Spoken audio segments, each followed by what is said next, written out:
Chapter 599. Seeing Aina's reaction, Lionel grinned and suddenly jumped down from the tree, a massive spear suddenly appearing in his hands. This spear was other than the one he likened to a hammer. But in this situation, it was perfect. Lionel's eyes flashed, a golden domain spreading out around him. In that instant, not only did he become 10 times heavier, but so did the over 5,000-pound spear in his hand. The red-nosed bear suddenly sensed something. It looked up into the skies, a snarl taking over its features. It rose to its hind legs, roaring to the point of foggy spittle-filled breath assaulting Lionel. A strong red force erupted around the bear, its body growing a size as its fur stood on end. It swiped a paw at the descending Lionel, imagining smashing this pesky human into meat paste. But at the instant spear and paw met, an overwhelming strength assaulted the bear. Its bones creaked and groaned before reaching their breaking point and suddenly snapping. A cry of pain left the beast, but its crimson gaze only seemed to become even more so. Lionel shifted his weight until it was as light as a feather, landing on the ground with subtle steps before shooting forward. He gripped the massive spear with both hands, his palms and fingers not large enough to even wrap all the way around its shaft. Yet, he wielded it as though it was no different from an extension of himself. Lionel sent a strong sweep across, pressing down on the injured beast. At that moment he suddenly winced, feeling the fine cracks in his ribs he had been ignoring to this point. His attack slowed by just a margin, allowing the red-nosed bear to erupt with an even stronger red force. The beast's healthy paw swung downward, coated by a blazing energy. The air in the surroundings heated up, the billowing roars of the bear tearing through the forest's canopy. Bang! The two attacks collided. Lionel's feet sunk into the soft soil, his knees bending and buckling. This beast's strength was no small matter. Lionel could tell why the old man had chosen it to be among those that carried the golden tags. By Lionel's estimation, this beast was at least as strong as a city lord of Terrain, which was about tier 6 of the 4th dimension.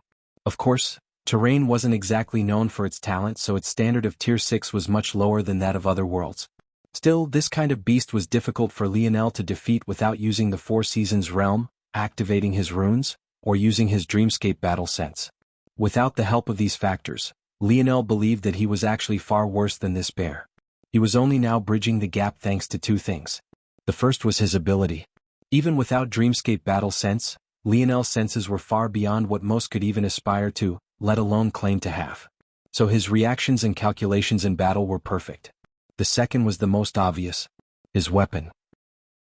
Lionel was using a quasi-bronze weapon, a treasure a half-step from the 5th dimension, against a beast in the middling 4th dimensional realms. There was no wonder he was able to stand his ground. If this was all, things would be fine. Lionel would still be confident in defeating this beast without tapping into his true strength. But, unfortunately, he was still injured. Just as Lionel was about to clash with the bear again, a shadow suddenly fell from the skies and landed before him. The shadow seemed to only shift slightly, but the roaring of the bear came to an end just as quickly. Lionel, who had been about to prepare himself for a tough battle, sighed and lowered his spear. You could have at least pretended that it was difficult," Lionel mumbled. Aina looked back innocently, her eyes blinking behind her mask. "Is your ego so fragile?" "Every man's ego is fragile." Lionel defended himself. Aina giggled. "All right, I don't mind taking a step back then. You go." Lionel was about to puff up his chest in pride when he suddenly thought of something and turned a gloomy eye toward Aina. Unable to hold it back any longer, Aina burst into a fit of laughter, clenching at her stomach. "Go on now, manly man. Do your job." Disgruntled, Lionel could only step forward. Kneeling beside the beast's corpse and to the tune of Aina's laughter, he began to cut open the beast's stomach and dig his way through before he finally found the golden tag he was looking for. He stood and tried to turn toward Aina, but she scurried away before he could even approach. She pinched at her nose, still unable to stop her laughter. "Do you feel more manly now?" Lionel looked at the bloody, organ-littered, half-eaten food-covered mess in his hand, half wanting to cry and half wanting to vomit. This girlfriend of his was too cruel.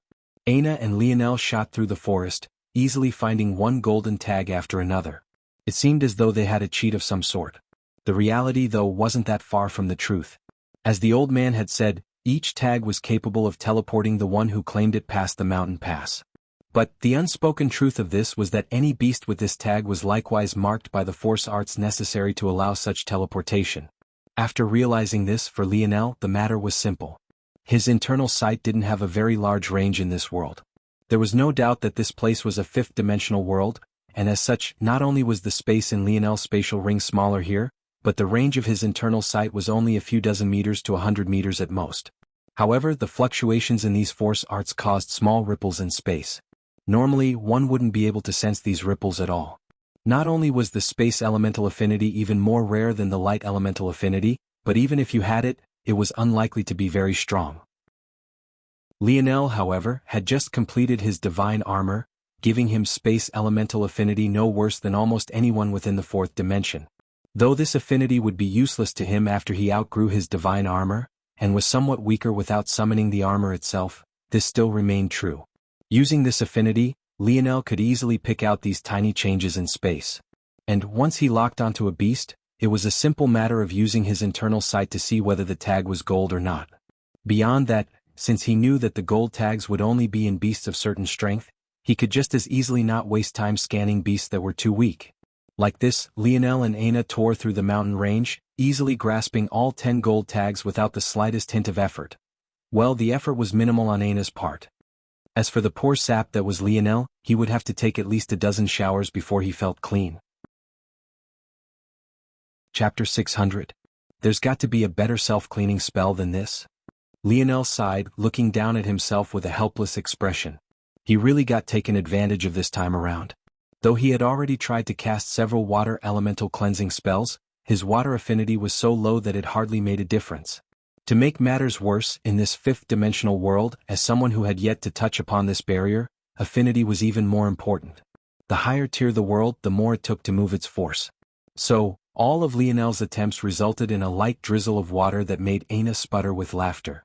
Still, this didn't stop the two from easily taking down the 10th beast. Now what? Aina asked.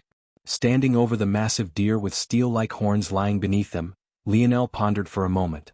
With these tags, teleporting to the core of Valiant Heart Mountain shouldn't be a problem. Having them in their grasp meant that their task was basically complete. However, before Lionel could answer, a rustling of leaves caught his attention. Under normal circumstances, Lionel would dismiss it as passing wind. With his senses, it was unlikely for anyone to approach so closely without him noticing, least of all those youths who had chosen to come after these tags rather than challenge the mountain pass directly. But, for the first time in a long while, Lionel felt a tingling in his spine. He remembered this feeling well. It was the feeling he got whenever the primitive man's consciousness warned him of something. By now, Lionel had lost count of the number of primitive male and female consciousnesses he had consumed the lives of.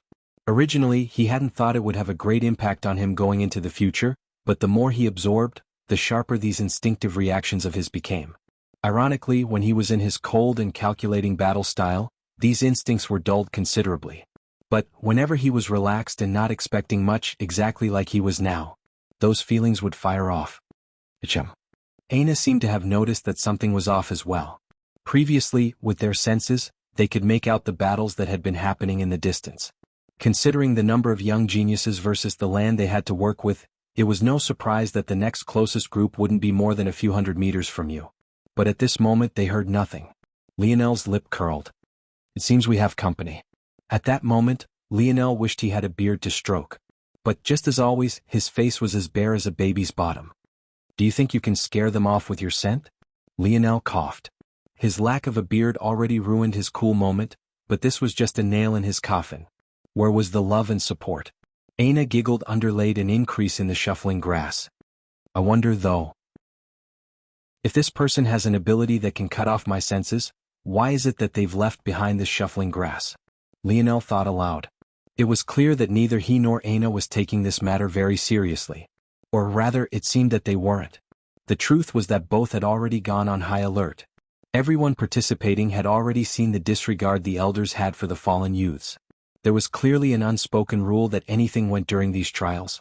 Even if one or two people wouldn't be difficult to deal with, what if it was dozens?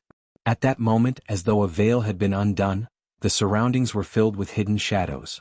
Beneath the shade of the trees and the foliage of the greenery, Lionel counted the movement of at least 30 individuals. They surrounded the couple from all sides. And though Lionel couldn't clearly see their faces just yet, there was no doubt their intent wasn't to exchange niceties. Lionel didn't seem too surprised by this outcome.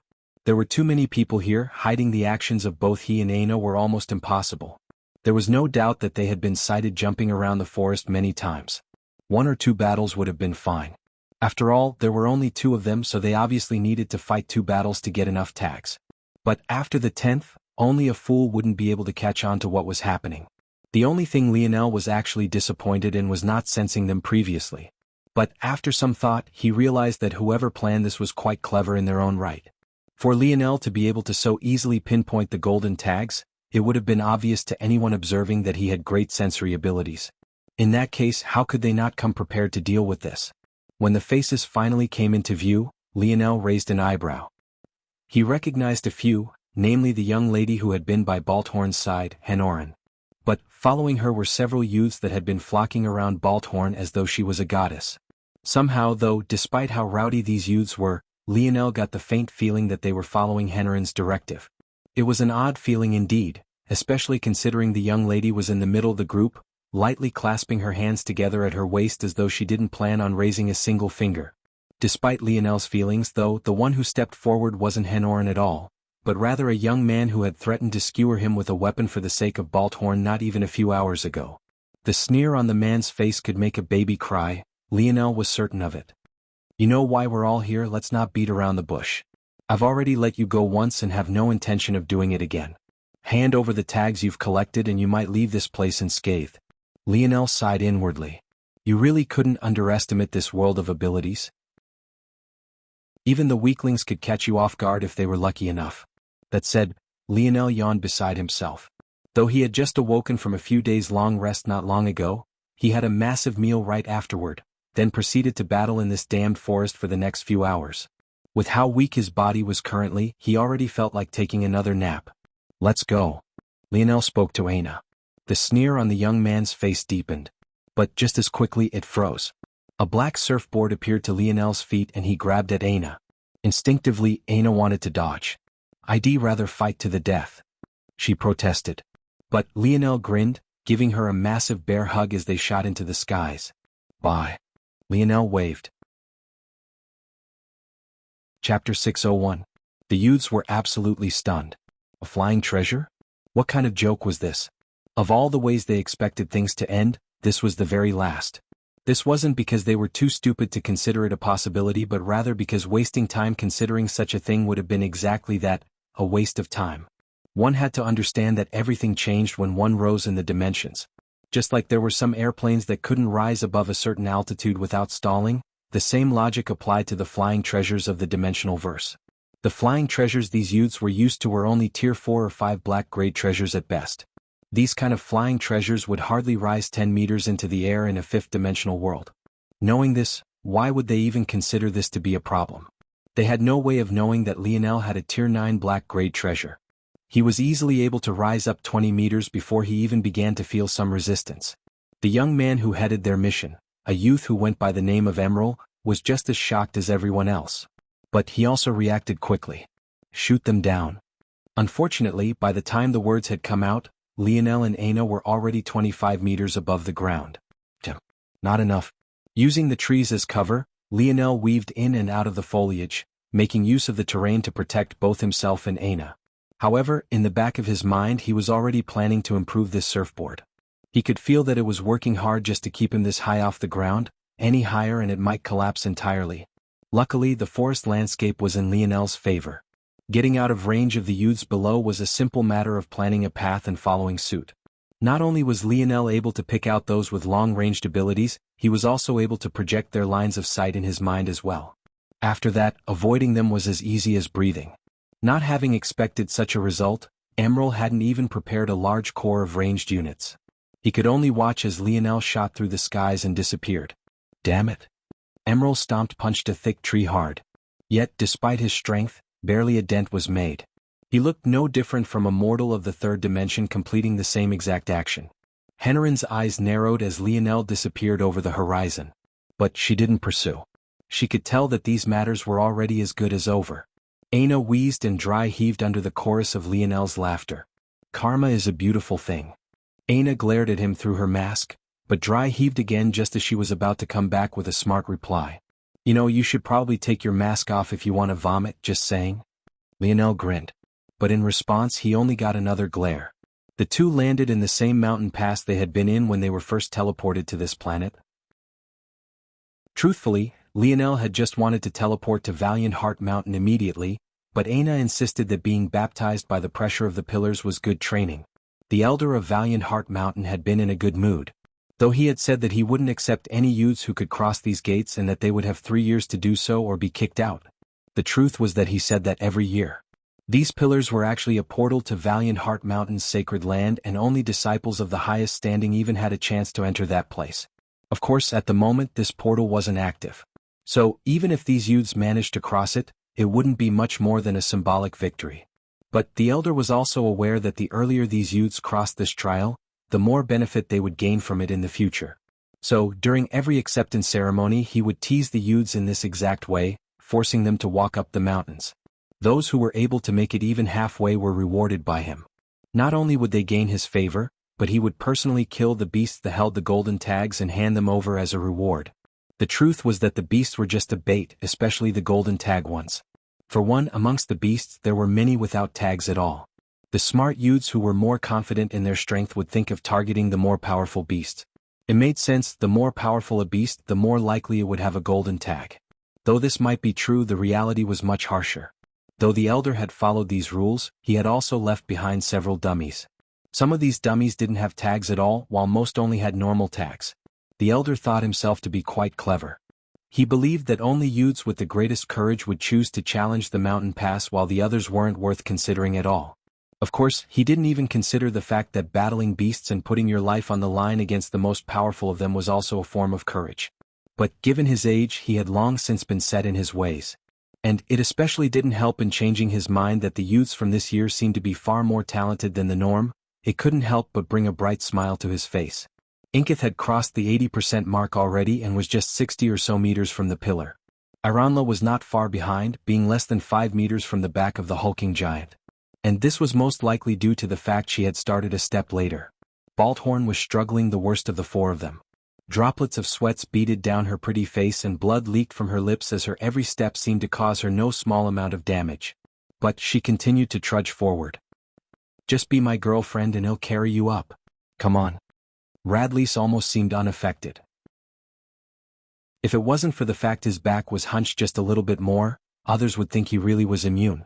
But, at the moment, Balthorn wanted nothing more than to cut off his tongue. "Oh?" The elder suddenly looked up to find Lionel and Aina landing in the opening, his brow furrowed with confusion. "You stay here, you're still injured," Aina said strictly. "They'll go. This isn't very important to you anyway. You just want to get away from the stink, don't you?" "Yes." Aina held nothing back. No love in this world. Aina felt glad she was wearing a mask at that moment. If not for it, she wouldn't be able to hide her smile. "All right, I'm going."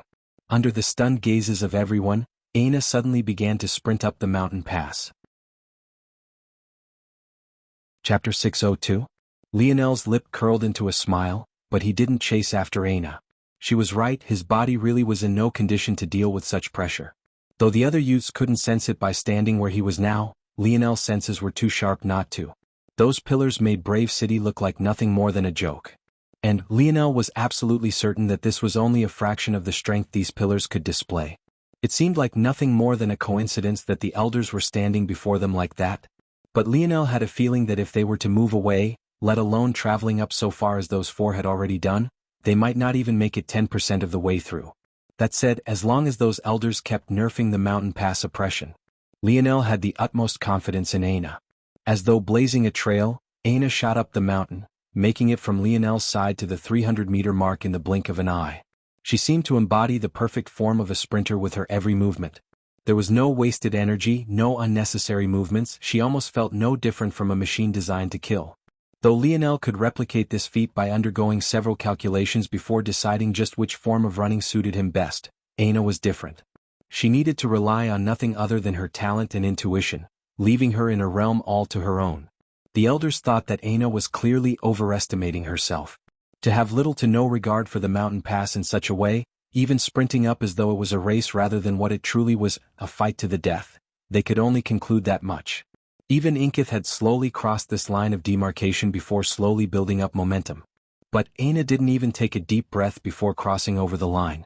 Of course, one reason for this was because Aina's senses were considerably dulled due to her curse.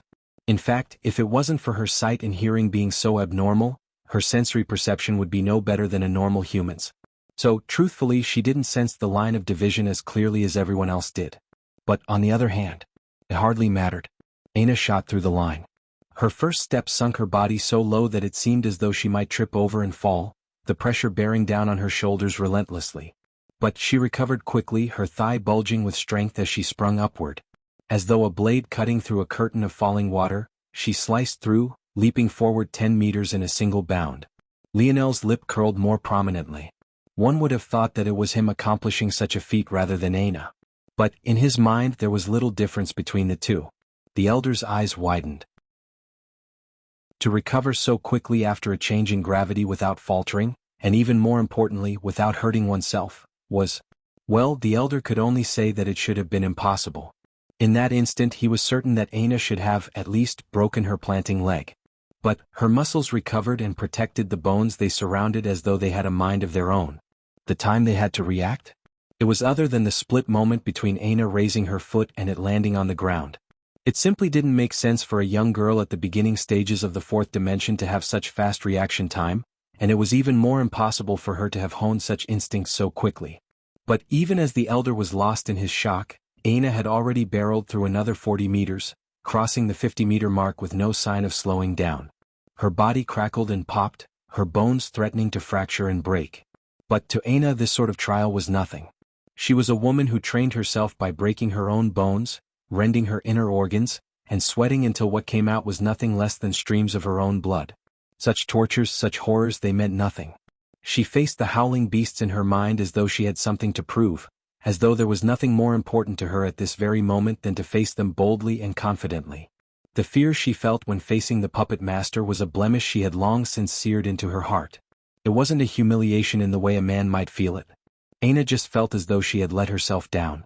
That was the first time she had ever faced true death, the first time she had realized that her talent wasn't enough to leap over the final hurdle. While Lionel had to deal with such a feeling upon entering his first zone, Aina most definitely did not. She had been training ever since she was a youth. To her, her first zone was nothing more than a formality. It could be said that this was the first time she had had to face the fear of not being strong enough, of being inadequate. It was quite the feeling indeed. Because she had lost control of her body and had been unable to move, she had no way of telling herself that she had faced the trial bravely. As such, the feeling of helplessness and self-blame only seemed to cycle and grow. Lionel watched Aina tear her way up the mountain, a light smile still on his face. He knew well that the scared little girl he saw that day wasn't his Aina. Unfortunately, unable to move, she hadn't been able to prove that clearly to herself. This time, Lionel was content to take a back seat and allow the limelight to shine on her. His smile suddenly spread into a grin. If my girlfriend is so amazing, doesn't that mean I get bonus points? Chapter 603. Radlease and Balthorn looked back in confusion. In truth, of the four youthful geniuses had been paying attention. Or rather, they simply didn't have the luxury to do so. Walking up the mountain pass was difficult enough, how could they have time to waste on looking back? But, at a certain point, it simply couldn't be ignored any longer. The rushing winds, the trembling grounds, the second oppressive aura that seemed to be bearing down on them from the back. They simply couldn't continue to pay attention to the path before them any longer. When they did finally look back and see what was happening, their eyes couldn't help but widen in shock. By now, Aina was already no more than 10 meters behind them. But just as quickly as they gazed back, they were level just as fast. And even faster than that, they were surpassed. Radlease and Balthorn stumbled.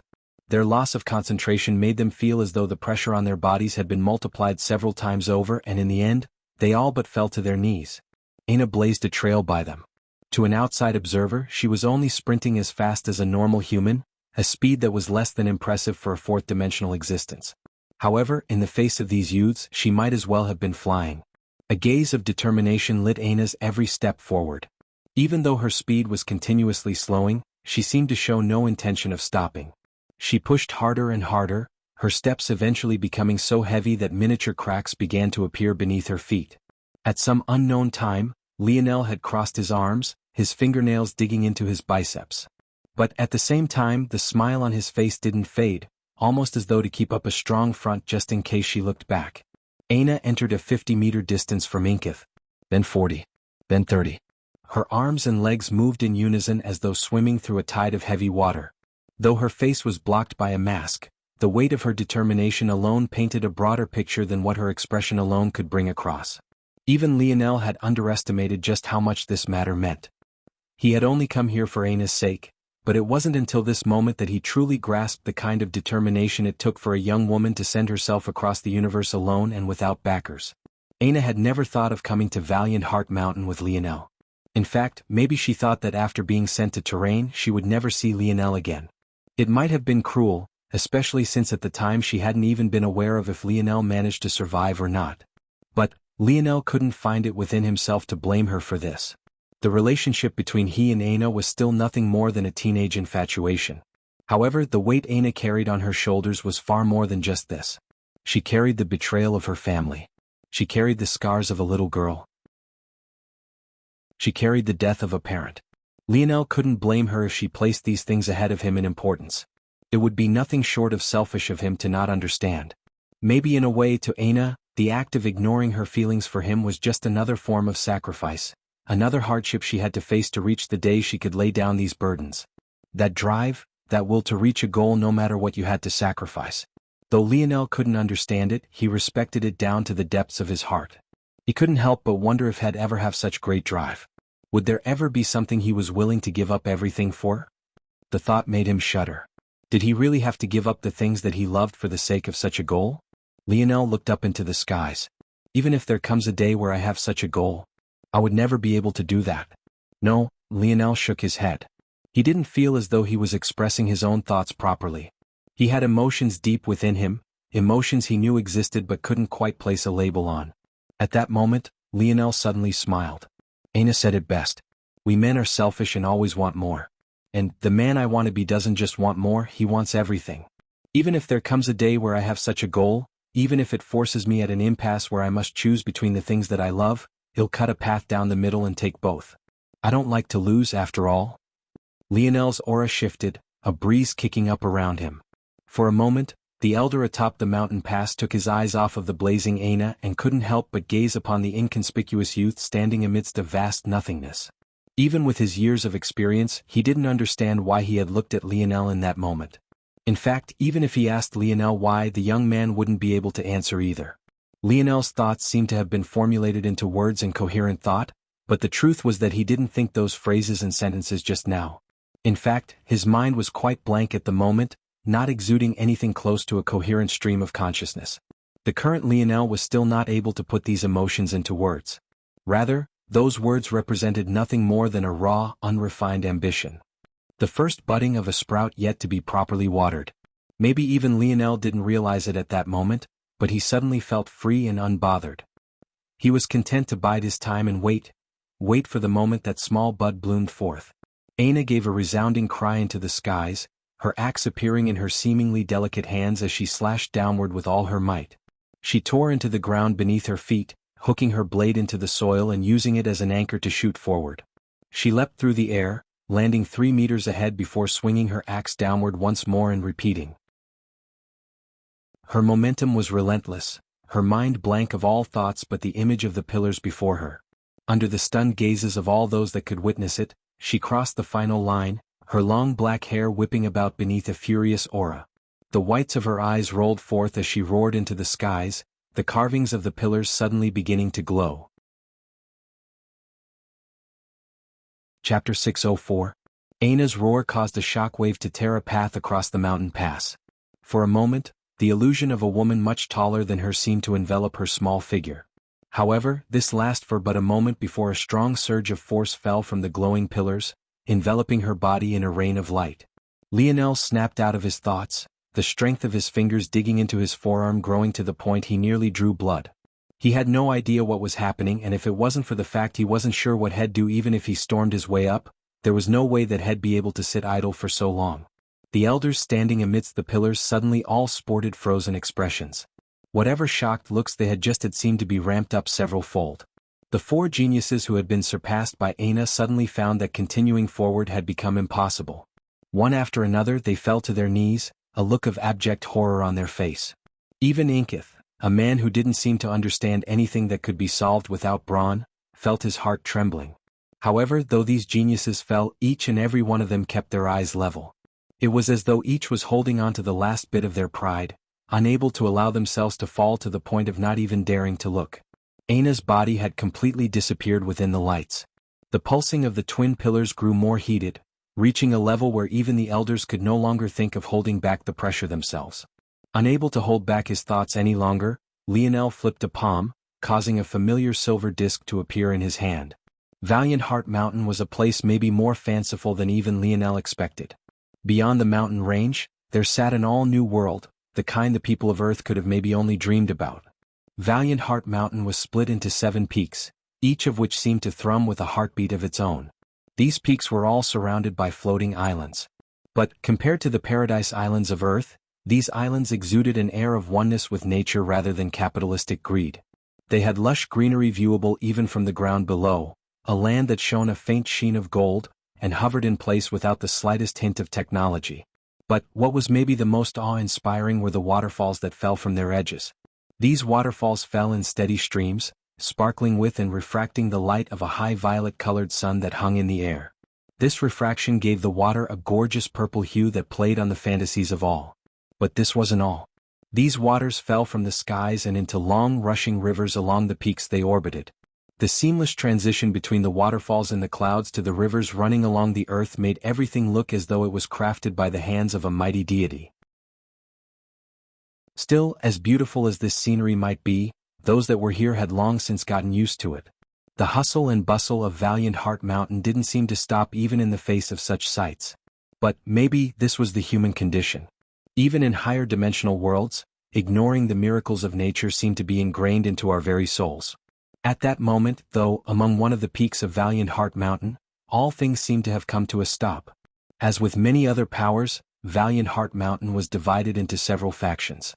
But this particular peak, known as Founding Peak, was a location not of a particular one of these factions, but rather the gathering place of the most powerful members of Valiant Heart. In recent days, this location had been rife with debates, each speaking over the other about the direction the organization should go in. But at this moment they had suddenly fallen into an eerie silence. In fact, not a single soul seemed to be speaking. They all stopped what they were doing, simultaneously looking in a singular direction. At the base of this mountain, there was a section reserved for the future leaders of Valiant Heart Mountain. In truth, they only spent time here as a symbol of their superiority and used it to organize members of their faction. If this location was to be strictly compared to their normal training locations, it was severely lacking. The base of Founding Peak simply couldn't compare to the peaks of the other 6 peaks despite the fact the peak of Founding Peak was unmatched. Someone activated the founding pillars? It was unknown who spoke these words, nor did it particularly matter. All these youths who had gained the right to set up camp at the base of Founding Mountain were all preparing to accept the new influx of talents into their factions at this exact moment.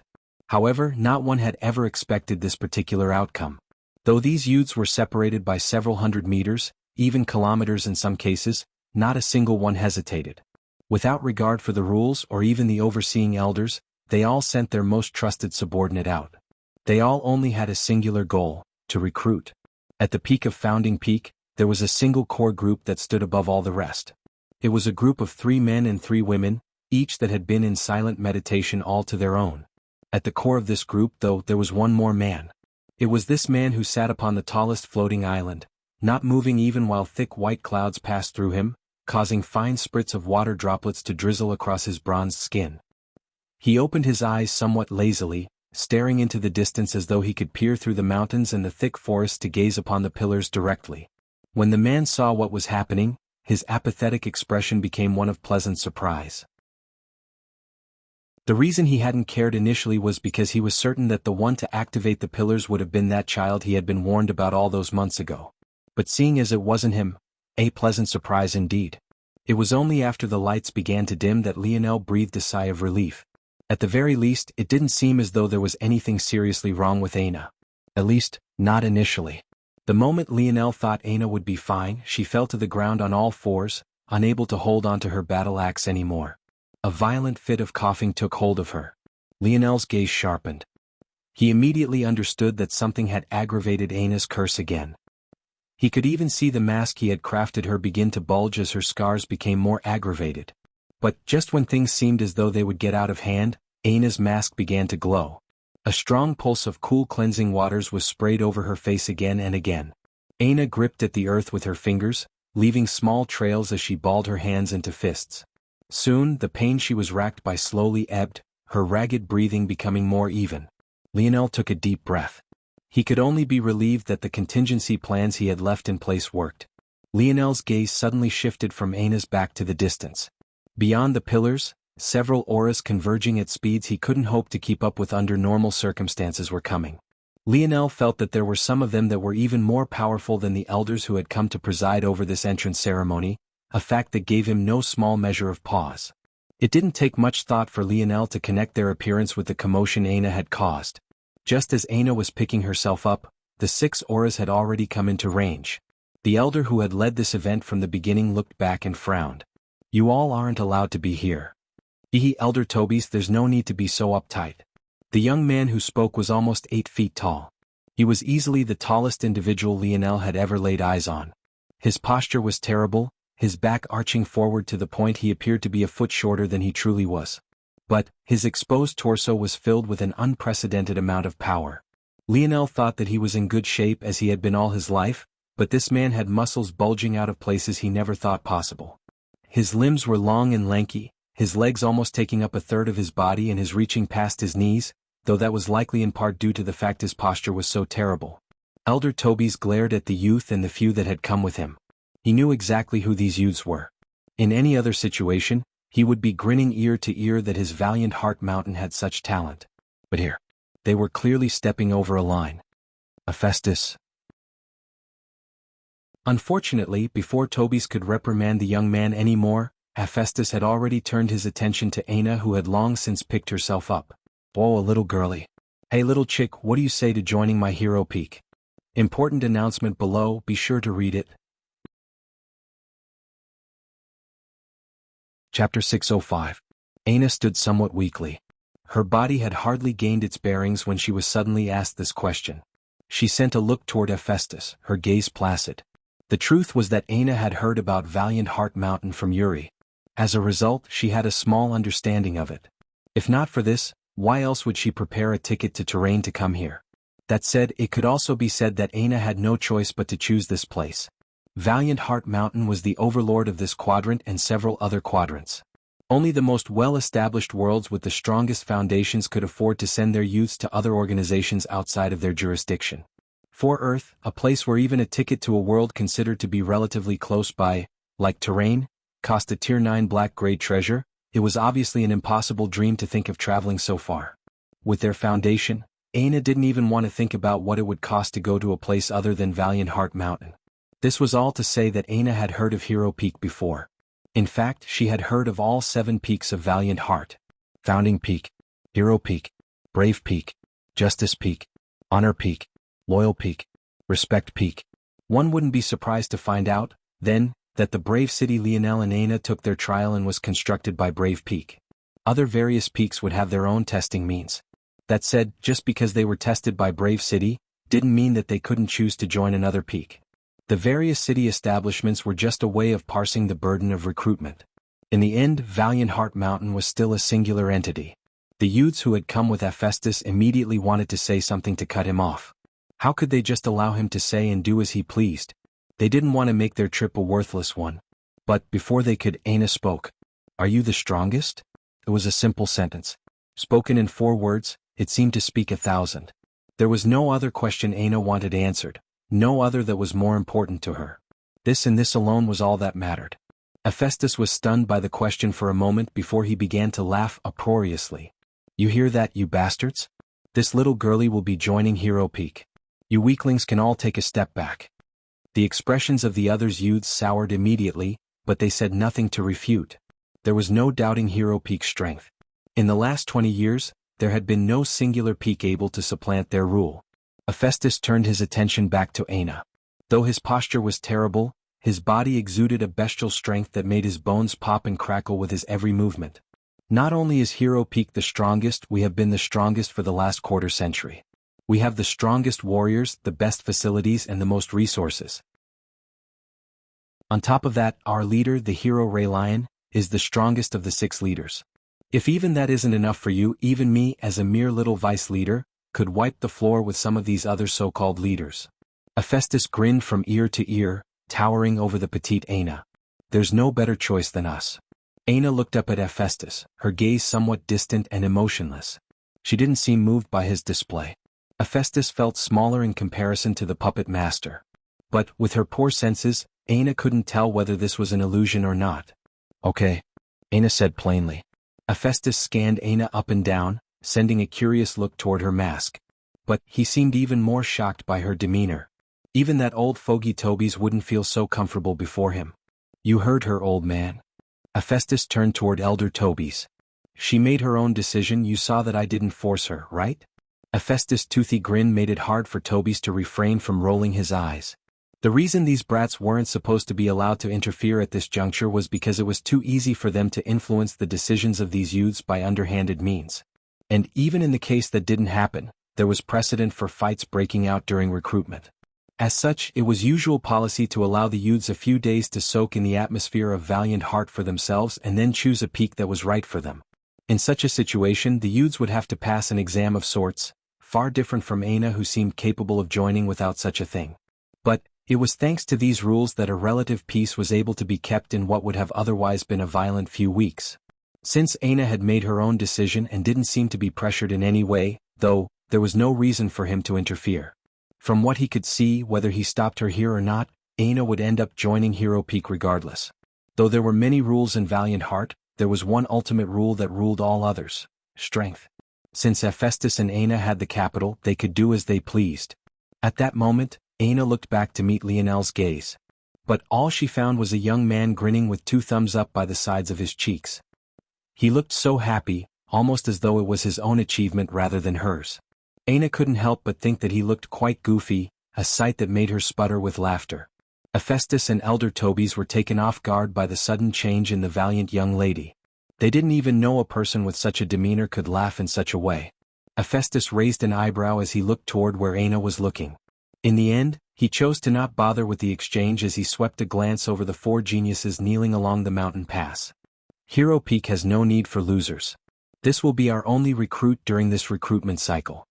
Hephaestus' disposition completely changed.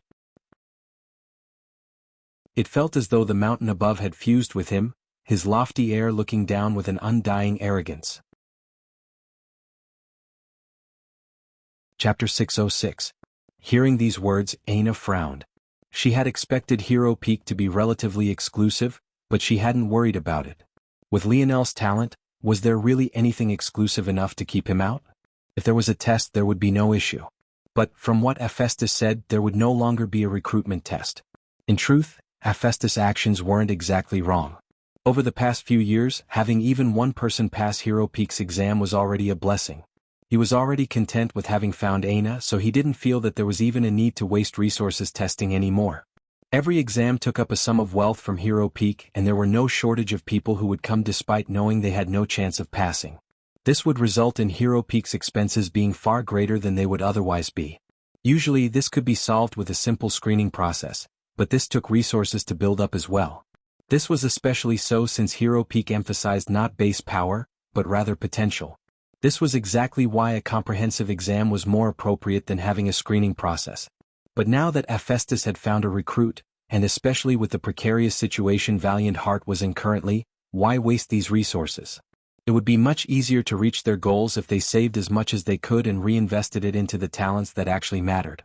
Even if Aina could guess much of these things, though, she didn't want to leave Lionel behind. At least for now, she didn't feel like making such a decision was necessary. She had yet to reach such a crossroads. And even if this wasn't about her feelings and she could shed them all away to think about this as logically as possible, the resources Lionel had access to were likely impossible to find in Valiant Heart.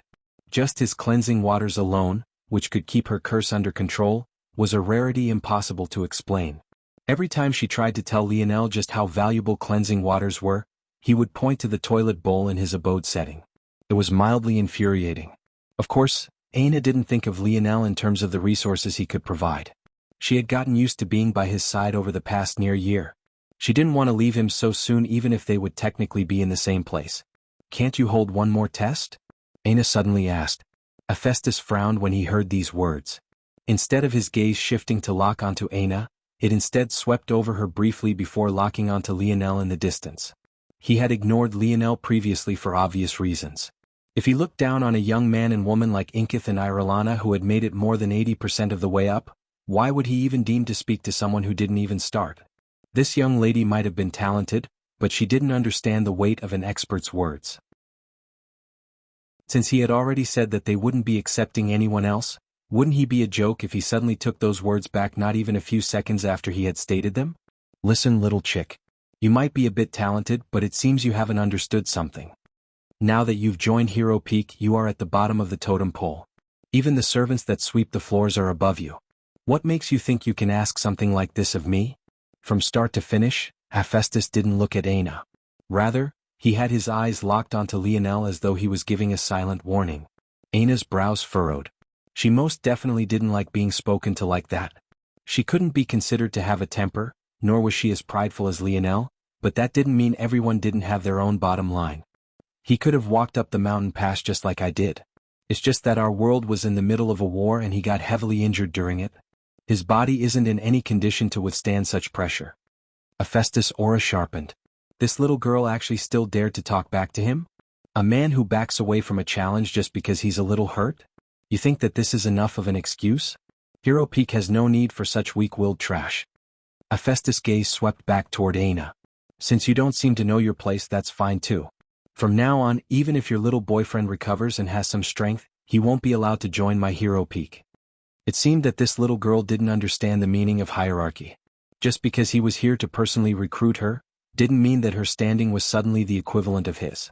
In addition, according to the rules of Valiant Heart, the transfer from one peak to another was considered an internal dispute. The unsaid truth was that now that Hero Peak had laid claim to Aina, there was no other peak that would dare take her now lest they want to become more acquainted with what internal dispute might mean in this context. Aina's gaze flashed with fury when she heard these words. Seeing the situation going south, Lionel began to walk up the mountain pass. Unfortunately, since the pillars had recently given a large blessing to Aina, it would take some weeks before they could recover to their original strength. At the moment, walking up the mountain pass was only slightly more difficult than walking anywhere else within this fifth-dimensional world. It was akin to a 5% boost to gravity. It wasn't long before Aina felt a hand on her shoulder, stopping her from gripping at her axe which was nailed into the ground beside her. Lionel smiled. "It's not a big deal. As long as this vice leader doesn't use underhanded tricks to make your stay at Hero Peak more difficult than it needs to be, it's the best place for you." Hephaestus almost laughed at these words. How many brats were going to challenge him today? Did they want to die? Bulging veins suddenly popped across Hephaestus' right hand. It seemed like with a thought, had pierced Lionel's heart through completely. But at that moment he felt Elder Toby's aura lock onto him, causing him to slowly calm himself. Hephaestus sneered. "Everything on Hero Peak is earned through merit." "Good," Lionel said plainly. Somehow, this answer only infuriated Hephaestus more. "Well." Lionel shook his head, cutting Aina off and taking out 10 golden tags. "Take them." Chapter 607. You. Aina didn't know how to respond. "Keep half of them." Lionel shook his head. "I don't really need anything from their vaults, honestly. There's nothing they can provide that I can't build. Especially considering the best weapon the vice leader of the strongest peak has is only tier 7 black. If you don't find anything you want, just trade the tags in for some ores you like and I'll build something better." Aina was speechless when she heard Lionel say these words. In truth, the Lionel she knew very rarely got angry. Even when she teased him to oblivion, he only retaliated in the most benign of ways. The only time she had ever seen him truly enraged was with the puppet master and the Reynard Pisces situation. But those things in her opinion were warranted. This was all to say that Aina didn't know that Lionel could actually be so petty. Hearing his words, even Elder Toby's couldn't help but frown despite the fact he had practically just saved Lionel's life. Did someone kick this kid in the head?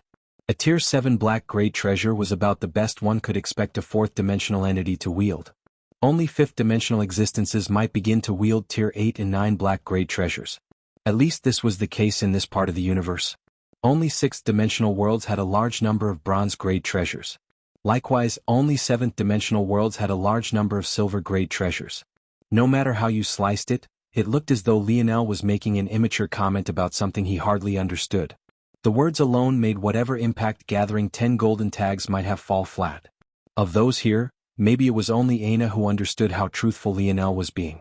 Let alone a Tier 7 black-grade treasure, Lionel could already begin constructing Tier 1 bronze-grade treasures, each of which would be exponentially more powerful than even a quasi-bronze-grade treasure, of which he had no small number of. Lionel simply didn't care about what Hephaestus or Elder Tobias thought of him because he never cared to join this organization in the first place. If Lionel had to pick out one reason he didn't try to convince Aina of taking a different path, it would have to be because of the segmented cube. This was the first time Lionel had stepped foot into a fourth-dimensional world, so this was also the first time the segmented cube could begin to absorb fifth-dimensional force. Albeit slowly, the segmented cube was working its way toward entering Phase 3. Once it did so, Lionel would be able to heal Aina. Lionel slid the tags into Aina's hand. Oh, also. Lionel suddenly thought of something. Take this with you too. The tags were sucked into the jigsaw-like cube. Soon, all that was left on Aina's palm was the segmented cube itself. Alright, off you go. Seeing that Aina didn't seem apt to leave, Lionel laughed. He leaned into her ear and spoke softly. Even if the others tried, they wouldn't be able to hear what he was saying. But that didn't stop Aina's neck from flushing red. Do you think that there's any barrier in this place that can stop me? The words were simple, no more complex than Aina's question for Hephaestus. But they reverberated with Aina deeply. Okay. Aina said lightly, taking the cube. Hephaestus didn't say anything. He simply turned and walked away. What only he and Lionel seemed to be aware of was the fact there was a strong killing intent locked onto the latter from start to finish. Yet, Lionel had hardly reacted. The cause of this matter was clear. This wasn't about how strong Lionel was or wasn't, it was simply about a man deeming his word as more important than the word of any other. Hephaestus didn't care what reasoning Lionel had, since he had spoken his word, he wouldn't take it back. This was exactly the same reason why he hadn't booted Aina out from Hero Peak. Lionel smiled and waved as Aina disappeared into the distance. It was only after she was gone that his gaze became cold and the atmosphere seemed to become frozen. When did I become so murderous? Lionel thought to himself. If it wasn't for the sake of Aina, he really might have killed Hephaestus just then. Lionel felt as though his inhibitions against killing were loosening each and every day. Would there really come a time where he reaped lives like cutting weeds? He didn't really like the feeling. If he killed Hephaestus, what then?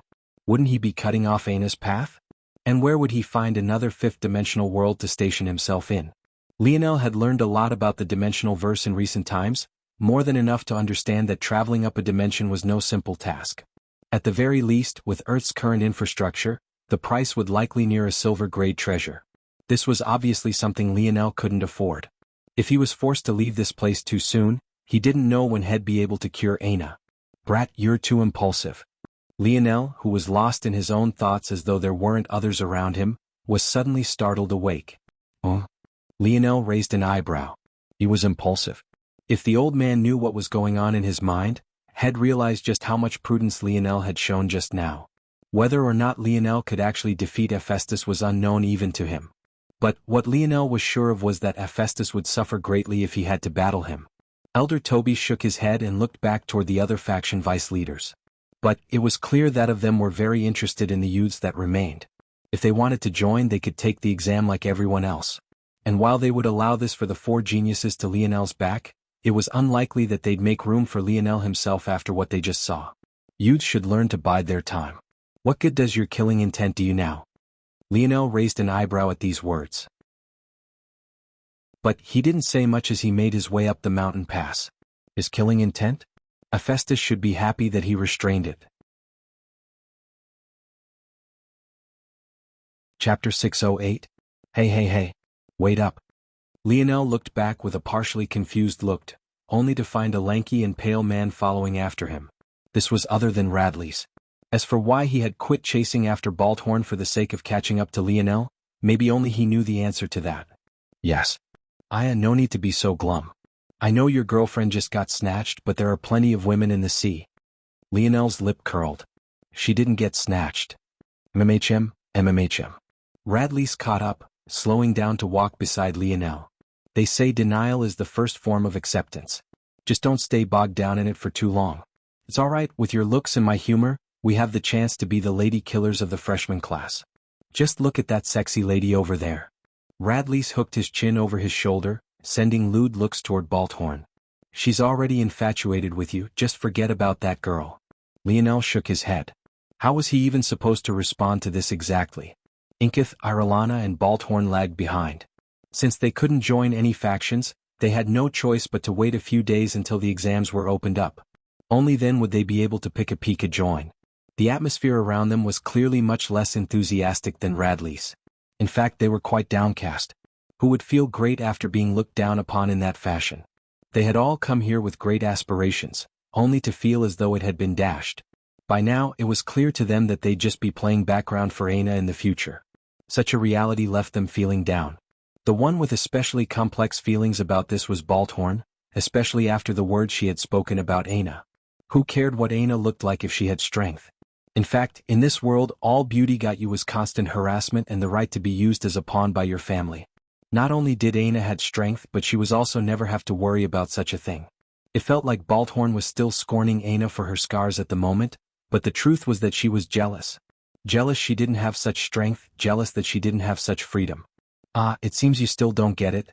You're a little slow, so let this more intelligent brother of yours explain.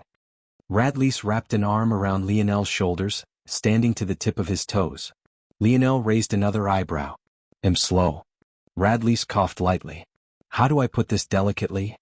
Well, anyone who thinks Tier 7 treasures can drop like pies from the skies is definitely a little bit slow. Anyway, the truth was that everyone assumed that Lionel must have made a massive mistake. Maybe his world had a different ranking system for weapons. This wasn't rare in primitive worlds who had only just evolved.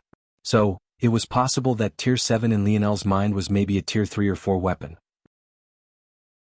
In fact, in some cases, there were worlds so misinformed that they gave third-dimensional weapons the ranking system for fourth-dimensional black-grade weapons.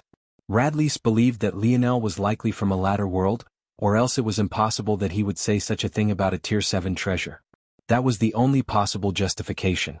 Anyone who could treat real Tier 7 black treasures in such a way wouldn't even bother to come to a place like this. They'd be from a sixth-dimensional world or at the very least, a world close to it. Radley's continued on quickly as though not wanting Lionel to respond. He definitely had an odd way of trying to spare feelings. Listen man, you can't trust women too much. They're vindictive little demonesses.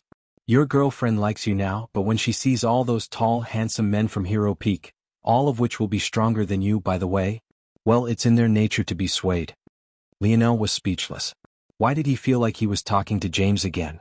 Lionel sighed when he thought of that name for the first time in a long while. He hadn't really spent a lot of time at Royal Blue Fort during the war, so he had only had an idea of who was on the battlefield. Thanks to that, he knew that his teammates were fine. But James hadn't been on the battlefield, so he had no idea where he was. Though Lionel had promised his coach to James another chance. Truthfully, he didn't know if he wanted to. I know what you're thinking. Your girlfriend isn't exactly.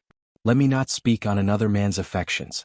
But you should know that there are no shortage of powerful and handsome men from Hero Peak who also happen to be very rich. They can probably afford certain treatments that you cannot. Hearing Radley's endless rambling, Lionel was at a complete loss. Not speak on another man's affections? What exactly had he been doing then for the last 10 minutes? He had talked so much that they managed to reach the top of the mountain, only to cross a curtain of force and be greeted by an entirely new world. Lionel took it all in with a single glance. If he was in the mood, he might have been quite impressed by what he was seeing. But at the moment, it could be said that if it wasn't for his usually easygoing personality, he would have kicked even Radley's far away by now. Listen man, it'll all be fine. There are plenty of fish in the sea. Lionel tuned Radley's out. Was he worried about Aina? Not even a little bit. He didn't have to put up a false sense of bravado about it either. All he knew was that if it took even him 5 years and the world almost ending in order to get her to open up to him, well, he could only say good luck to those who deemed to try. That said, after their attempts failed, he wouldn't mind teaching them their place. Not long after the group crossed into Valiant Heart Mountain and took in the city around them, they were met by another group who seemed to have been waiting especially for them. That should be him. The one with the long goldish bronze hair. As soon as one of them confirmed, the group of 5 all converged at once. Their target? Lionel without a doubt. Chapter 609. Hephaestus continued on in a good mood, leading Aina toward Hero Peak. Aina suddenly looked back as though she could sense that something was wrong, but she continued to move forward as though nothing had happened. Hephaestus seemed to sense this small action, causing his lip to curl. But it was then that Aina said something that made his eyes narrow. "Next time, send stronger lackeys," she said, seemingly to no one. "Ho, didn't you say your little boyfriend was injured? But now I should be worried?" In truth, with how arrogant Hephaestus was, something like sending lackeys to deal with a junior was beneath him. However, what was even more beneath him was personally taking action. So he chose the path that would best soothe his currently seething rage. If not for getting caught red-handed, he would have never even bothered to respond to Aina at all, especially considering the entire reason this began was due to his authority being questioned. He could be 10 times more injured and you would have still needed to send someone stronger. Aina replied blandly. At the moment, Aina was feeling quite guilty. She knew Lionel well. If it wasn't for her telling him to stay put because he was injured, he wouldn't have even cared about his boat's state in order to climb the mountain pass. This wasn't because he felt the need to prove something to Valiant Heart, an organization he put not stock in, but rather because that was just the kind of person that he was. But now, there was already no taking the things that happened back. Hearing such words, Hephaestus suddenly began to laugh uproariously. They say love is blind, but this must be a worse case of foolish love. That's fine though, I'd really like to see how long you can continue to love a weakling after I'm done with him. Since you want to be smart, it'll make certain he can never raise his head high in my Valiant Heart mountain. There was no doubt that Hephaestus was repeating the same words Radley's had spoken but not as blatantly. And it was even more obvious that Aina's words had once more provoked Hephaestus.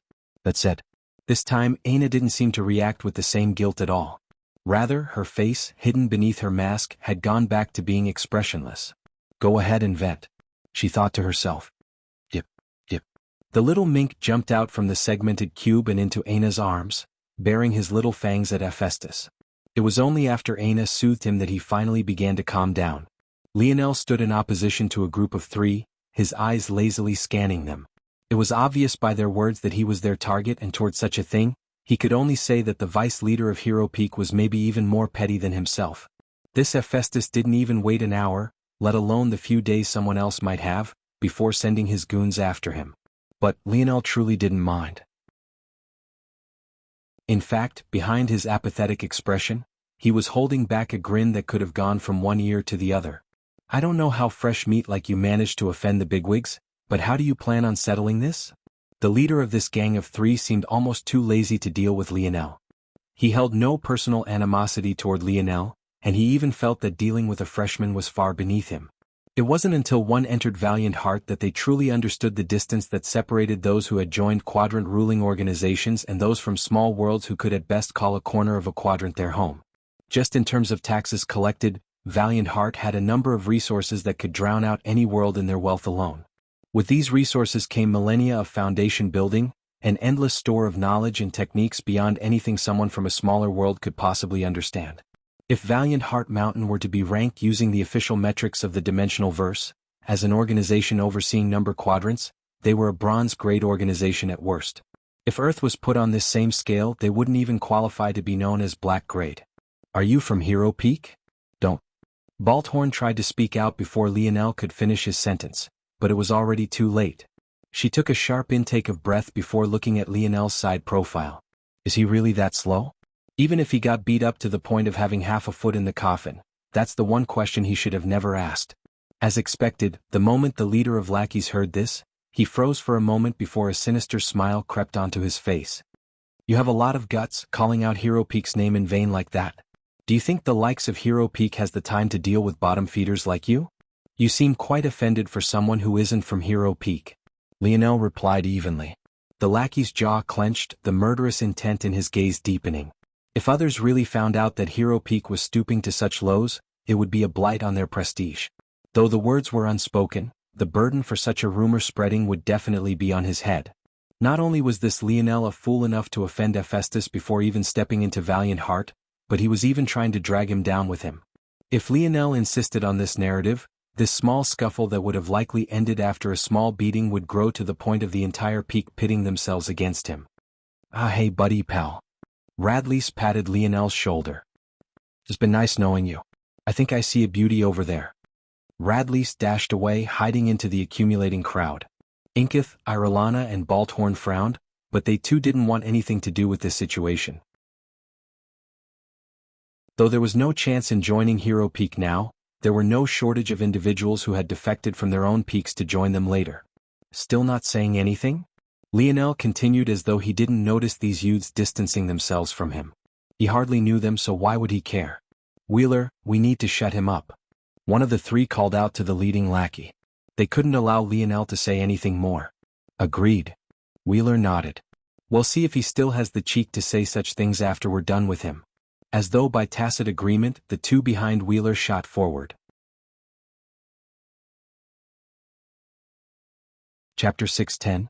Lionel's gaze flashed, sliding into a boxing stance with incomparable ease. He became as light as a feather on his toes, his breathing syncing with his actions. His bronzed hair fluttered with his movement, rebounding into the air as he hopped to and fro. The instant it fell back down to his back, he shot forward, his speed blazing. Despite the fact that he was pincered by two, Lionel protected the side of his face with his right and sent a straight left forward. A whipping kick shot for Lionel's right hip, even as the young man on the left seemed content with simply blocking his straight. From the perspective of the lackeys, this would be over quickly. Just one of them was more than enough to deal with a freshman. The only reason they had even chosen to send two was due to the accumulating crowd. Lionel had shown that he wasn't intelligent enough to not speak what shouldn't be spoken. So, when dealing with such people who didn't understand fear, the best course of action was teaching them exactly that. Bang. The kick was fast and sturdy. Without wasted movements, it perfectly made use of the young man's torque. Even his planted leg tore a rotating hole into the ground, a sharp wind following the trail of his assault. However, when his leg actually came into contact with Lionel's right arm, it felt as though he had just kicked at a steel wall.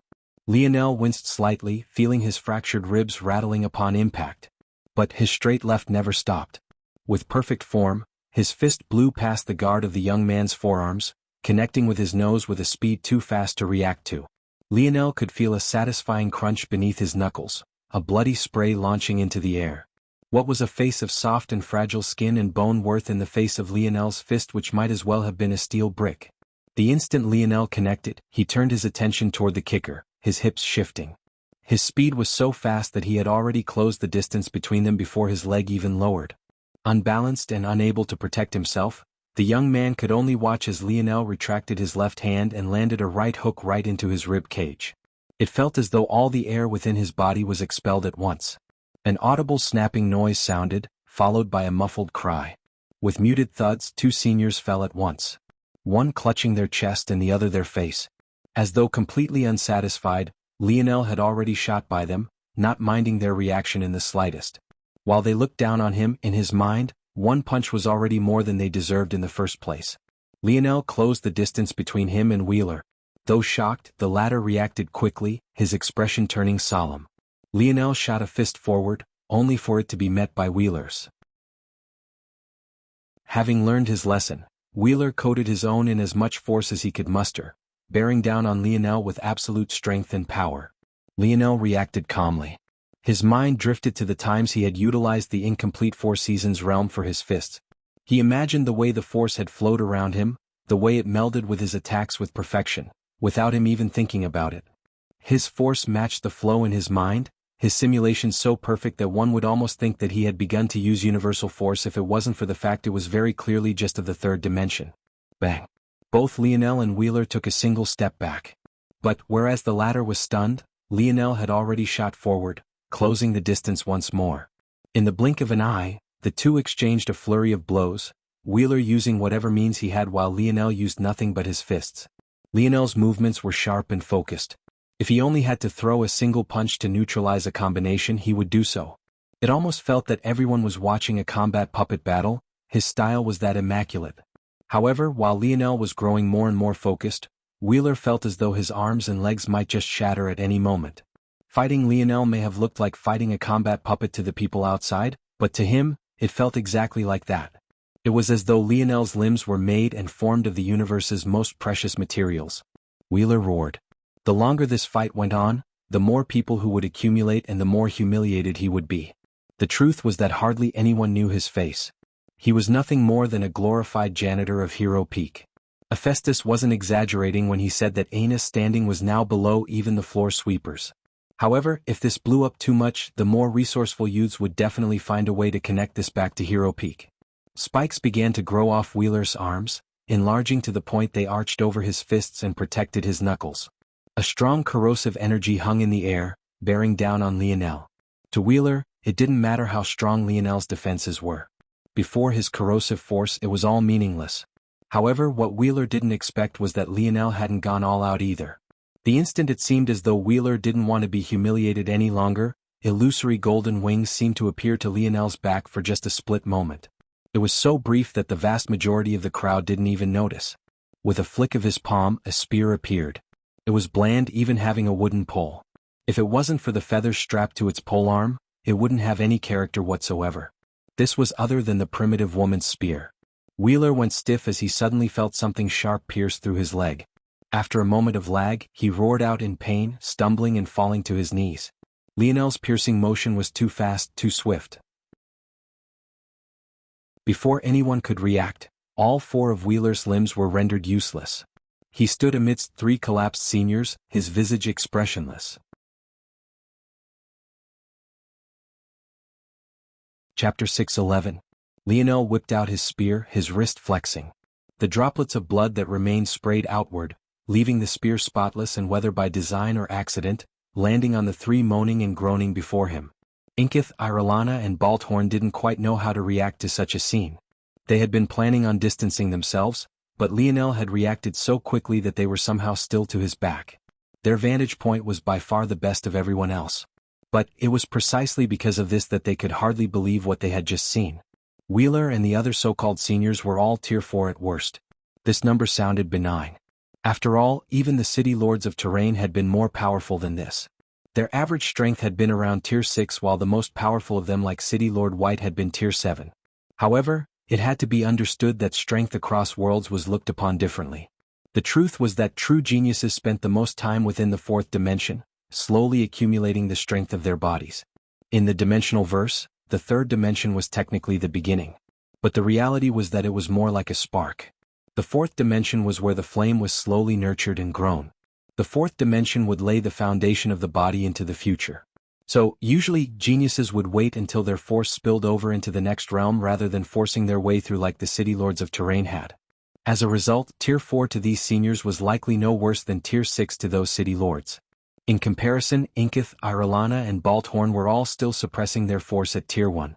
Unfortunately, they couldn't even use this as an excuse because Lionel hadn't even stepped into the fourth dimension yet. Of course, of this mentioned abilities. But Lionel had taken 2 out before they even got a chance to use theirs, while he abused his speed to stop Wheeler from making use of his. It could be said that with this one fight, Lionel was already considered to be the strongest newcomer and was even a match for upper years. At that moment, before the stunned crowd could even process what they had just seen, Lionel put his spear away and began to move. Pulling out a rope of beast tendons from who knows where, Lionel tied a single ankle of each one of these so-called seniors and began to drag them. Too caught up in their own pain, the groaning seniors could only protect themselves from worsening their injuries while being dragged through the crowd. Lionel stopped before a thick tree near the city gates. If there was one thing Valiant Heart Mountain had going for it, it was the fact that its city wasn't completely disconnected from nature. Even such a thick tree which would easily take 10 men to wrap around it was still standing here proudly. Lionel took out another spear. This one had an exceptionally long blade that took up a third of its body. In reality it almost felt and looked more like a glaive than anything else. Still holding onto the rope with one hand, Lionel began to slowly carve into the soil around the tree, careful not to harm its roots. It would be a shame if such a beautiful ancient tree died. No one understood what Lionel was doing. And, unfortunately for the trio of seniors at his feet, no one dared to stick their nose in this mess. They were still unaware of exactly what was happening, but what they did know was that a youth of not even the fourth dimension had just demolished 3 tier 4 experts. From the conversation they had overheard, it was clear that this young man was a freshman, yet he already wielded such strength. In their minds, anyone with such power would most definitely not come from a common background. Yet this young man had also said something about these lackeys being from Hero Peak. Who would want to get caught in the battle between two giants? At this point, they could only hope that the boy's background was as exaggerated as they thought it was, or else his life would be pretty much forfeit. Although killing between fellow disciples was prohibited, if one understood the cruelty of the world, there were a lot of things one could do before reaching that extreme. And, in a lot of ways, those things were even worse depending on the type of person that you were. Considering how prideful this young man seemed to be, there was likely little doubt that he would likely be a person exactly like that. At that moment someone gasped. Everyone snapped out of their thoughts at once only to find that Lionel had launched the three into the air, hanging them all from the thick tree upside down. Lionel tied the final knots tightly. He wasn't very familiar with the most difficult to undo knots in the past, but one would be surprised just how comprehensive the lesson plans his father left behind were. Lionel doubted that there would be anyone who could undo this knot in valiant heart. Their only option would be to cut them down. But if they thought it would be so easy, they'd be sorely mistaken. Taking a step back, Lionel admired his handiwork before nodding to himself in satisfaction. Make way. At that moment, a young woman pushed her way through. Not far behind her, Radley seamlessly blended into the crowd once again, but Lionel didn't miss that small hint. He couldn't help but shake his head. It seemed that Radley's hadn't just run away after all. The crowd began to murmur. They recognized this young woman. This wasn't because she was famous, but rather because of the unique runes drawn across her cloth belt. She was a member of the only true neutral faction of Valiant Heart Mountain Valiant Hall. They were the peacekeepers of the organization and handled disputes between disciples. They were also designated with the task of recruiting disciples. And this final role was what Lionel knew this woman the most for. She was other than Sale, the young woman who had recruited both himself and Aina. Chapter 6:12. They say that Hero Peak was the most powerful peak. But the true reason for this was because Valiant Hall never involved themselves in any resource disputes. If not for this, even if Valiant Hall wouldn't be the most powerful, they would definitely be a close second or third to Hero Peak. When Sale made her way through the crowd, something that was not too difficult considering her stature, she suddenly felt a massive headache coming on when she saw that the core of this commotion was Lionel. God damn it. She screamed in her mind. This was exactly what she didn't want to happen. And, of the elders of Valiant Heart who were against accepting Lionel, this was exactly what they had worried about as well. If they accepted him into the organization, what would they do when he ran amok? How were they supposed to reprimand the potential heir of a seventh-dimensional family? They could hardly hold on to their place among bronze organizations.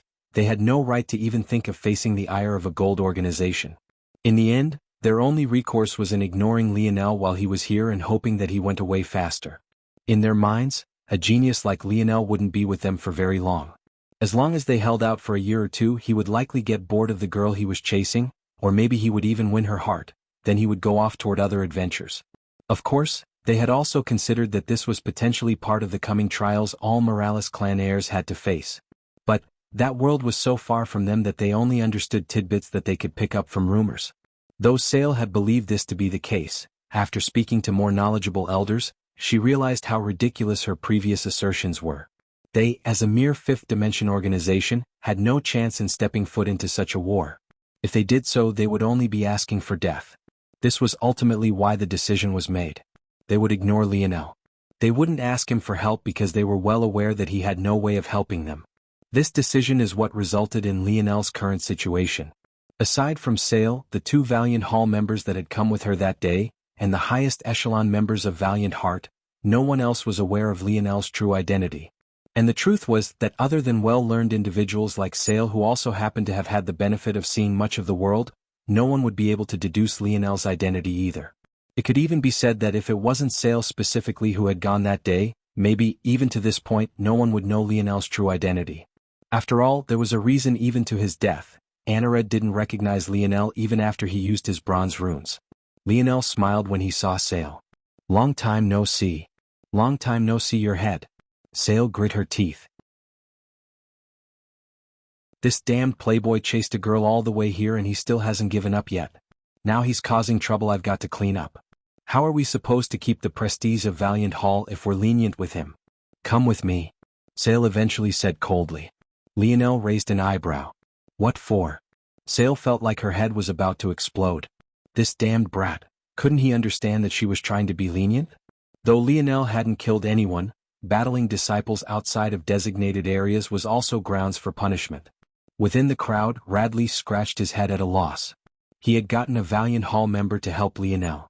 But who knew that he would actually beat those 3 seniors before he could even get her here? It seemed that his help was more of a detriment than anything else. Radley sighed. Pops always said to keep your nose out of everyone's business. If those who knew Radley's heard him say this, they'd probably bash him over the head. Maybe he should listen to his father more. But it was clear that he had never taken these words very seriously. What Sale didn't know, though, was that Lionel really didn't know. From his perspective, he wasn't in the wrong considering he was attacked first. But now, Sale hadn't even asked what happened before asking him to come with her. He was attacked first. Yeah, those greasy seniors tried to put paws on our handsome little junior brother.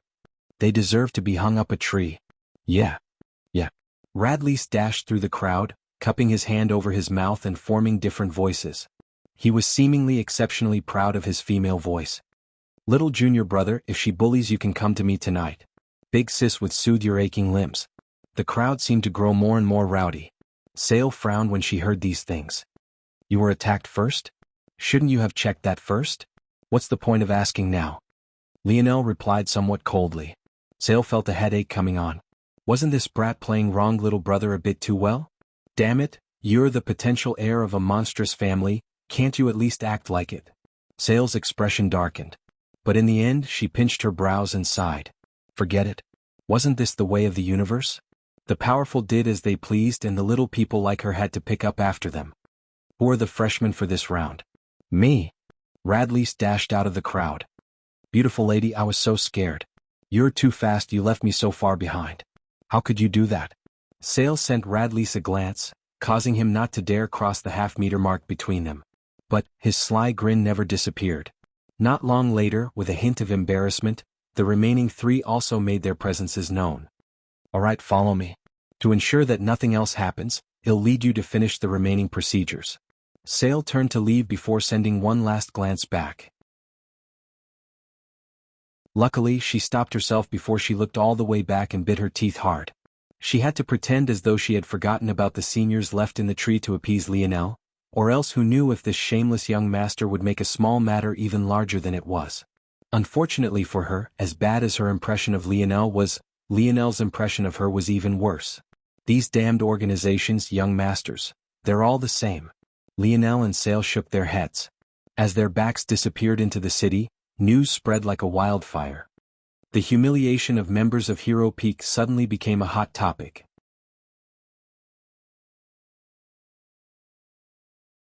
Chapter 6:13. Lionel followed behind Sale, casually looking through the city at the feet of the 7 peaks. Though he had previously described this city as small, the truth was that this was only an illusion. It felt quite quaint due to all the nature in the surroundings. But, for a city to be at the base of 7 separate peaks, its size didn't need to be explained. This space was taken over by the youths of Valiant Heart. Since a single round of recruitment brought in over 1,000, it wasn't a surprise that they managed to fill in all this space. But, Lionel could also tell that there were quite a number here that weren't members of Valiant Heart. Though the city didn't have tourists, what it did have were many traders. It only took a silent walk around the city for Lionel to understand what was happening. Valiant Heart was likely only one protected corner of this 5th-dimensional world. Beyond it, he was sure that there were countless resources. It was at this very city that these resources could be traded. It seemed that Valiant Heart gave quite a bit of freedom to its disciples and students. But Lionel was also sure that they took their fair share of taxes from these transactions. So that's how these factions are competing, huh? Sale and the others had no idea how much Lionel had picked up on a single pass-through of the city. He could clearly see that the shops and various establishments he passed through were separated into 6 avenues. There was no doubt that these 6 represented the 6 peaks. It seemed that there was a lot of tension in the underbelly of this organization. But this also bred a competitive fire that could fuel later generations. The question was, could this fire be turned off in the face of a common enemy? Or would Valiant Heart eat itself alive? This is Valiant Hall. Sale finally led the group to the core of the city. Before them, there was an ancient building that seemed to be the cross of a world center in Roman architecture. Lionel thought it was a shame that they didn't have pyramids considering their style of dress, but he doubted that anyone here would even understand what he was saying if he brought it up. He found it curious though. Though this large building had quirks that existed outside of what one would expect from Roman architecture, it was still eerily similar. Lionel wondered which came first. Was Earth influenced by outside powers? This is where you will register yourselves and become official warriors of valiant heart. So that's what they call themselves? Sale led them to be registered one by one. It turned out that the spatial rings they were given not only acted as the life-saving treasure Sale once mentioned, but also acted as their form of identification. Lionel found the number of functions they could pack into such a small device to be quite fascinating. Though he had always said that the more parts a craft had, the more complex it was. There was also another second direction of complexity. And this was incredibly small and miniature crafts that managed to pack a lot of things into a small volume. Lionel wasn't certain which was more complex as a whole. But what he did know was that he had already built a craft with many parts, but he had yet to do the opposite. This left his mind spinning with a lot of untapped potential. Lionel was absent-mindedly registered, barely paying attention as Sale led them around the city once again. This is the location of the Valiant Vault. Usually there are only 3 methods of entry. The first is the golden tags you all should have gotten during the entrance exam. The second is by any number of peak rivalry events that happen over the course of the year. And the third is by breaking peak records. Of these methods, the easiest is definitely the entrance exam, so I hope you all took advantage. I hear that if you accumulate 10 golden tags, you can even trade for a tier 9 weapon. 100 golden tags will get you a quasi-bronze weapon. And though it's nearly impossible, there is a rewards of a tier 1 bronze treasure if you accumulate 1,000 golden tags. Sale thought that her words would excite the group, but when she looked back she only saw that they were all gazing toward Lionel with weird faces. Though I say this, I advise that you all take advantage of the golden tickets you all have now. Sometimes you have to spend money to make money. You're all currently too weak to even think of earning golden tickets by other means. It's better to improve yourselves now. The more Sale spoke, the more odd she felt that of them were moving. Radley's finally cleared his throat. Beautiful big sister, we don't have any golden tickets. Sale frowned. How's that possible? That old man always gives those who... Her words paused, finally following everyone's gaze back to Lionel. Finally realizing that something was off, Lionel looked around.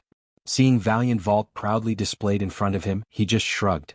Sorry, I gave all my golden tags to someone else. Sale's lip twitched. Without a choice, Sale could only move on, introducing the other locations of Valiant City before dropping them off at their designated residences. Stay put here for as long as you can, she said sternly. And don't cause any trouble. Though she seemed to be speaking to them all, her gaze never left Lionel. Sale grit her teeth and walked away after realizing that Lionel didn't seem to pick up on her hints. She had managed to stop any trouble by being by his side, but she couldn't exactly do this all the time, right? They'll have to assign a mission in Valiant Hall and have someone keep an eye on the situation so it doesn't get too out of hand. Sale rushed away as Lionel prepared to walk into his abode. What they were both unaware of was the fact that news had finally drifted to Hephaestus' ears.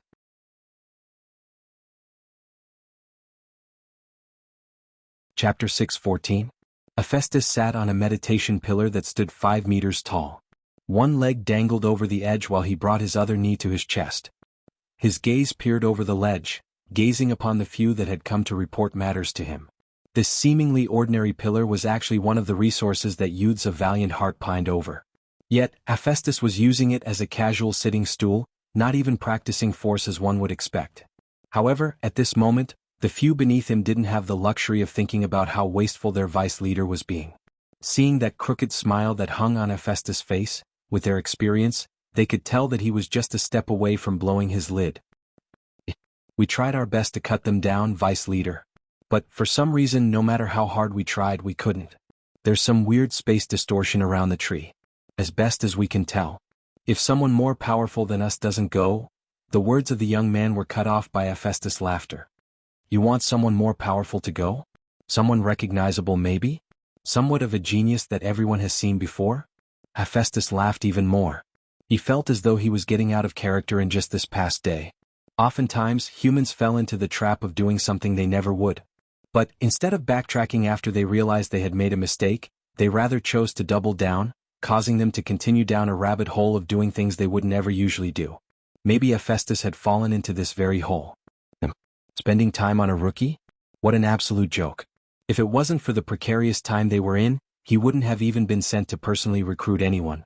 Even though Aina had activated the pillars on her first try, Hero Peak wasn't short of individuals who had done exactly that. In fact, while Aina had succeeded in climbing the mountain pass that had been nerfed under the presence of the elders, there were no shortage of people on Hero Peak who had succeeded under the full brunt of the pillar's strength. Yet, over this semi-decent talent, he had actually landed himself in such a situation. It was quite pathetic. This matter would be over as easily as him taking action personally, but that would only make a matter he thought was insignificant to begin with even worse. How could he not be furious? It was as though he had tried to squash an ant, only for it to survive and shit into his food later. It was infuriating.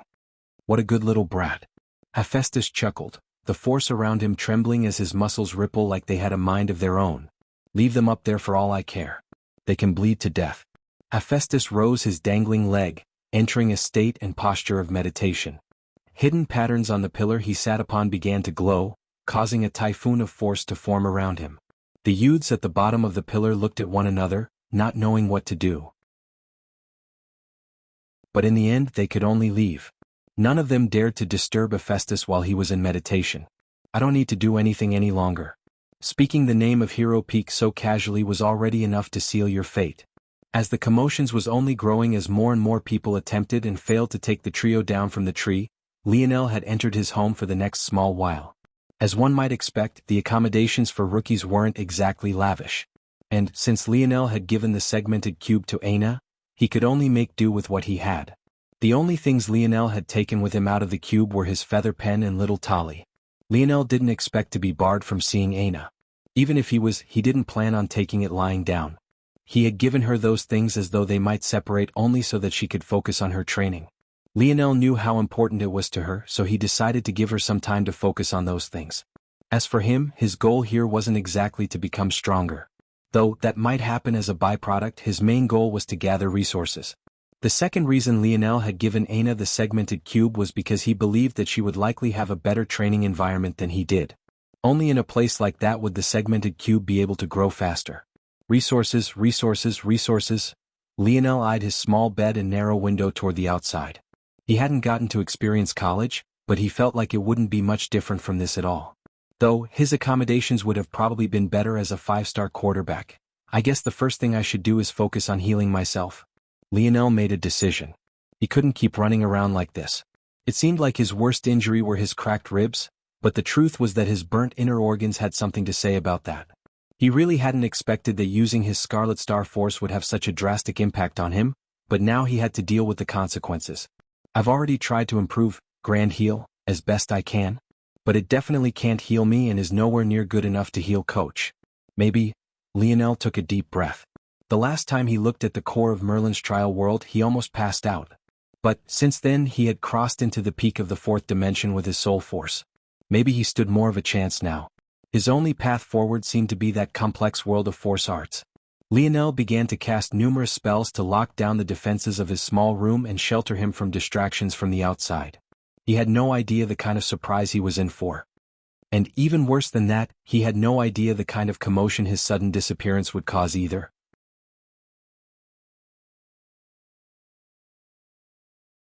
Chapter 6:15.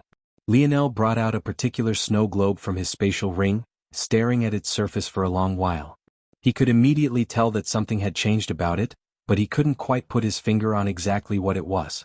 This particular snow globe had spent no small amount of time in the lab setting, sitting on a shelf.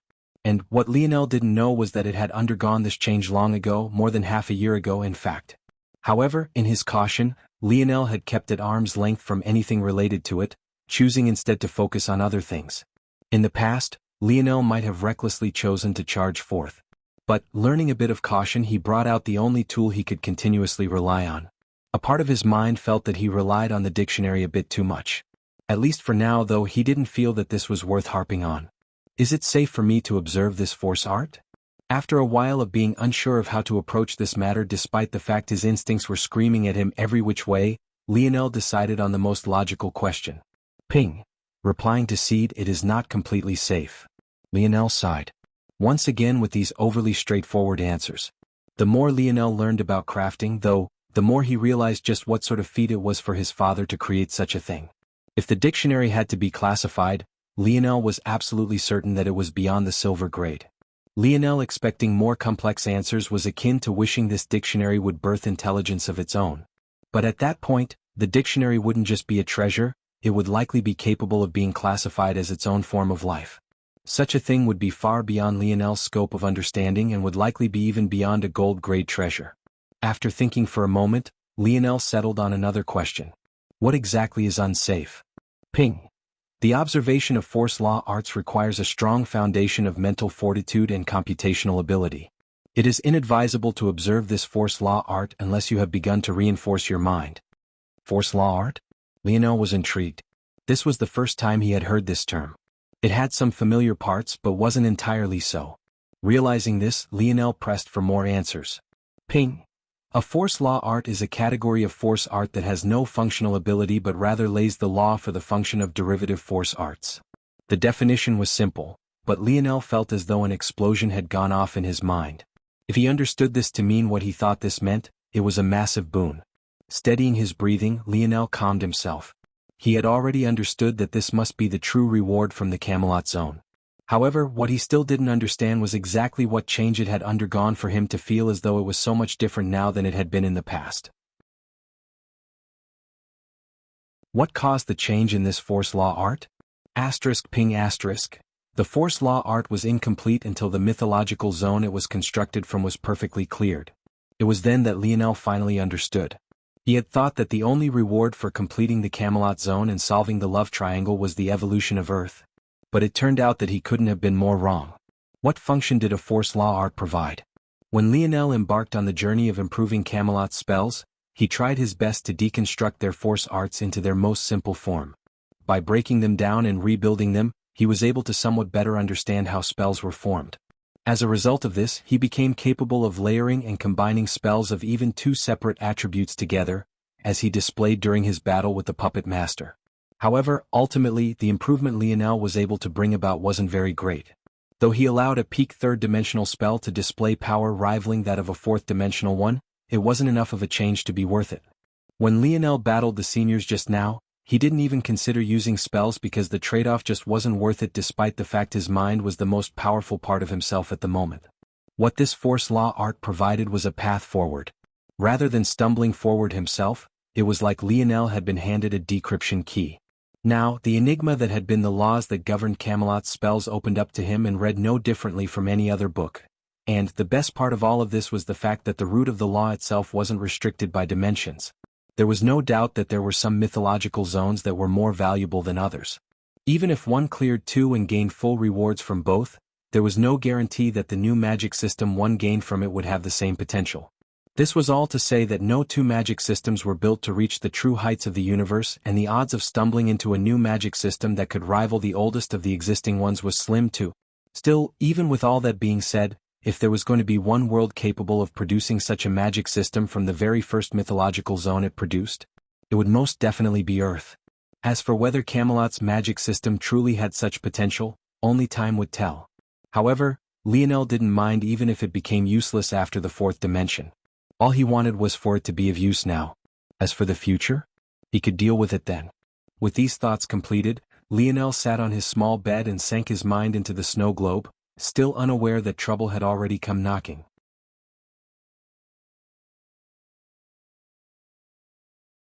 Chapter 616. Lionel immediately felt overwhelmed. In order to hide the existence of the force law art, a treasure Lionel was sure that even worlds would war over, he had chosen to keep it within the snow globe. But he hadn't taken time to consider the disconnect his mind and body would feel in doing so. Lionel felt as though his concept of time had been completely destroyed. As much as he would love to believe that this meant that he had unlocked some new cheat, he knew better than to think this. Maybe it was a product of his high dream force affinity, but he was quite good at seeing through illusions of the mind. As a result, he could tell that while his mind felt as though time had come to a grinding halt, his body was still very much experiencing it in real time. This seemingly small matter resulted in Lionel wasting over an hour before he even thought of gazing at the force law art. Lionel immediately retracted his mind from the snow globe, a cold sweat on his forehead. He realized then that had it not been for his high dream force affinity, he may very well have been stuck in the snow globe to the end of his life. Of course, things wouldn't be so exaggerated. As long as just one person came to check on him, he would be able to leave. As long as that person was determined enough to smash through the protections he had put up. But it was a scary thought nonetheless. So this is Time Force. This was the first time Lionel had come across Time Force, and it was only now he truly understood how fearsome it was. Much like everything else in his segmented cube, he took the snow globes for granted. But the reality was that their value was impossibly great as well. If someone with Time Force affinity knew that Lionel had such things and in such large quantities, they'd likely be willing to give up whatever large amount of wealth they had for just one. That or they'd go all out to kill him. Being able to have the opportunity to observe Time Force at work was rare. Yet it seemed like Lionel could do so whenever he wanted. Lionel took a deep breath. This time, he steeled his mind and was prepared for the sudden change. The world within the snow globe was an expanse of white fog. At least, that was what it was normally when there was nothing to be stored within it. But now there was a massive globe of floating golden symbols. It felt as though Lionel had stepped into the inner workings of a clock. Every shift in a rune or symbol here would cause a chain reaction that ricocheted throughout the whole Force Law art. Just standing there, Lionel found himself awed at its beauty. At that moment, Lionel felt a tiny prick on his finger. 20 minutes already? This time, Lionel had commanded little Tali to give him a small prick in 20-minute intervals. He could hardly believe that even though he felt like he was on guard this time, that he still managed to wash away so much time so easily. Still, there was a difference now. Lionel hadn't gotten lost due to some feeling of time dilation, but rather due to the beauty of the Force Law art. Maybe only he would be able to say that such a complex system was beautiful, but this was truly how Lionel saw it. If he could one day create a craft so perfect, just what level would it be at? So that's why Camelot uses spiritual wood as a medium. Spiritual wood is such a terrible name. Let's call it mage wood. Wait, no, that's even worse. Let's throw out the wood part entirely, it ruins everything. Lionel settled on the name spiritual medium. Because even after just 20 minutes of study, Lionel realized that this so-called spiritual medium didn't have to be wood at all. The basic principle of Camelot's spells was amplification. When Lionel was first learning light elemental mage arts, he was stunned by how simple they were. But what he soon found out afterward was that the simple layered on itself to form more and more complex spell structures. The amplification of this layering was where the strength of powerful spells came from. A spiritual medium took advantage of this foundational law of Camelot's mage arts. During the conjuring of a spell, it amplified each one of the individual basic parts, thus making the whole more powerful. Lionel realized right then that if he really wanted to heal his coach, maybe reforming a new healing spell wasn't necessary. If he could just find an excellent spiritual medium, his strength could increase by 10 times without even learning a single new spell. As for what could be used as a spiritual medium, Lionel realized that anything with high soul force compatibility could work. The reason the trees Camelot formed their wands out of worked so well was because they were a special breed capable of purifying regular force. This made them good outlets for soul force, which was essentially just that. I don't have any spiritual mediums powerful enough, and I also don't want to carry around a wand. Maybe it was the teenage angst in him, but Lionel had no intention of running around like Gandalf. From what Lionel could tell, the wand format was just a product of circumstance. Wood wasn't exactly the easiest material to work with, and restricting the spiritual tree too much would cause it to lose its functions. But if Lionel picked a better spiritual medium, then he could mold it into anything he liked. Lionel nodded to himself. But for now he didn't act on this thought. The spiritual medium he needed would have to be high grade within the fourth dimension. Getting such a resource from this place would require strength. And that once again brought him back to a need to heal himself. Lionel turned his attention back to the massive inner workings of the Force Law art again. Just 20 minutes got him such a breakthrough. Though it seemed meaningless and quite tiny, one needed to consider how long it must have taken Camelot to realize the benefits of a spiritual medium. There were many discoveries throughout history that seemed trivial, until they suddenly weren't. Outside of Lionel's dorm room-like accommodations, the commotion was only growing. A youth stood amidst many. His face was flushed red from exertion, and his mouth opened so wide one could fit 2 fists into it. He looked somewhat comical, but the booming voice that came out as a result had already been shaking the freshman houses for several hours already. Coward of the freshman class, come seek your punishment. All around this roaring youth there was a group of what seemed to be 6. But considering the emblem on their neckwear, everyone knew that they were from Hero Peak. It seems that coward isn't enough of an insult for him. Start with Plan B. one of the youths said plainly.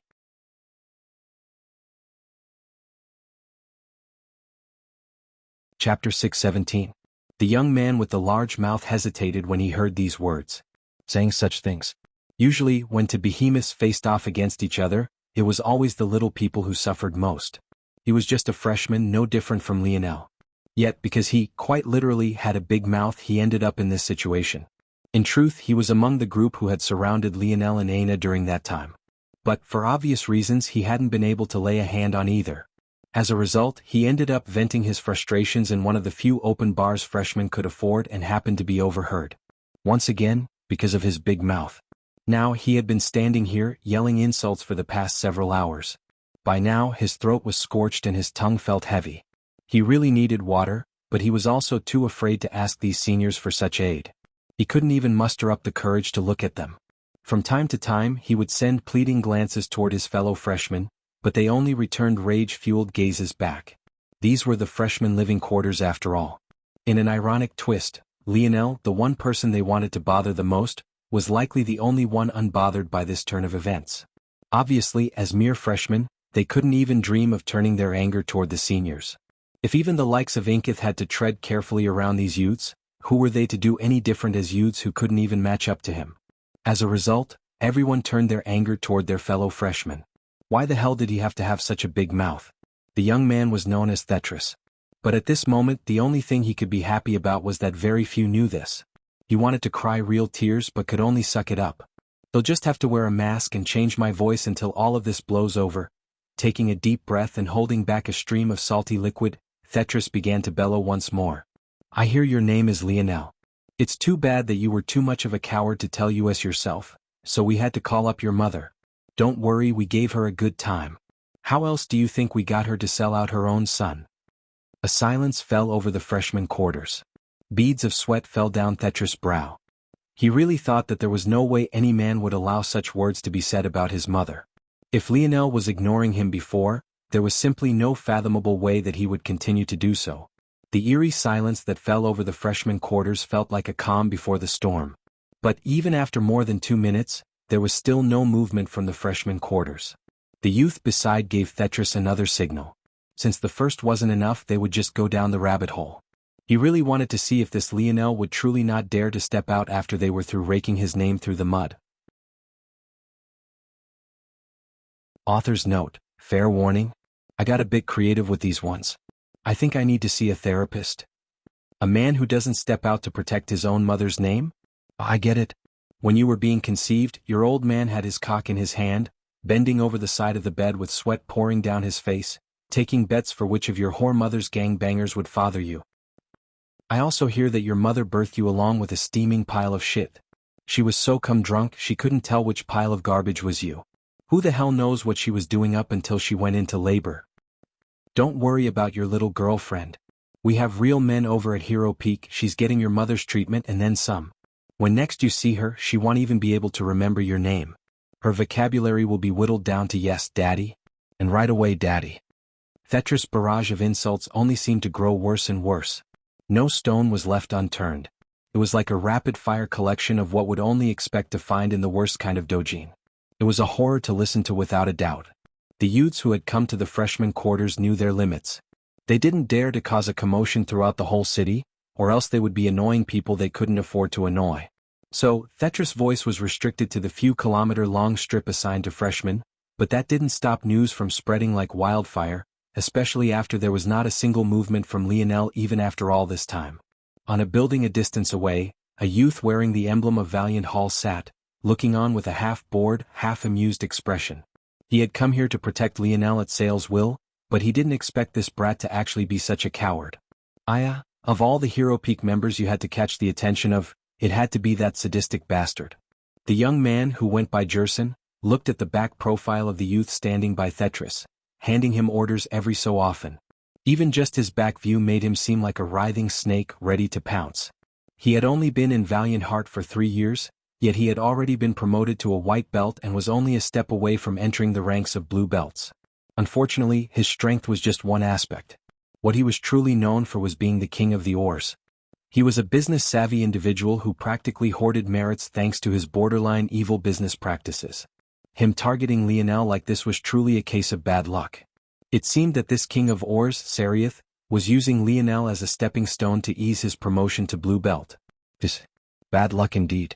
But what does this have to do with me? Jerson leaned back on the rooftop, half closing his eyes.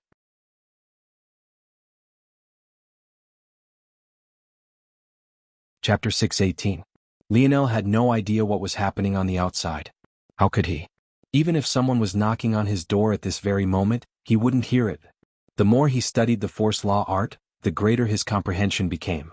Every so often he would test this by, somewhat ironically, buffing the protections on his little room. This only made it even more unlikely for him to hear what was going on. Even if the whole of the freshman quarters fell to an earthquake, it was very likely that Lionel would be left unharmed. He might not even be able to tell that such a thing was happening to begin with. Lionel completely immersed himself in the world of Camelot's magic system. He made one discovery after another. He almost felt like a kid who had gone back to grade school. The rapid changes in his thought process almost left him in awe. He realized then that he was actually forming a way of thought. All throughout one's formative years, maybe what was most important wasn't what you learned but how you learned it. What was more important than how much you knew, was the way you had come to understand it all. Unfortunately, too often, methods of thought were extremely high-level classes left to youths who had already had their minds molded. By then, it was often too late to change much of anything. But at this moment, Lionel felt that he was in a unique position. Not only was he aware of the importance of this method of thought, but he was also simultaneously in the position of a youth learning everything for the first time. He immediately realized that this was yet another opportunity. And, maybe just as quickly, he realized what the cornerstone for his method of thought should be. There were two factors: flexibility and foundation. As described before, Camelot's magic system was bottom-up.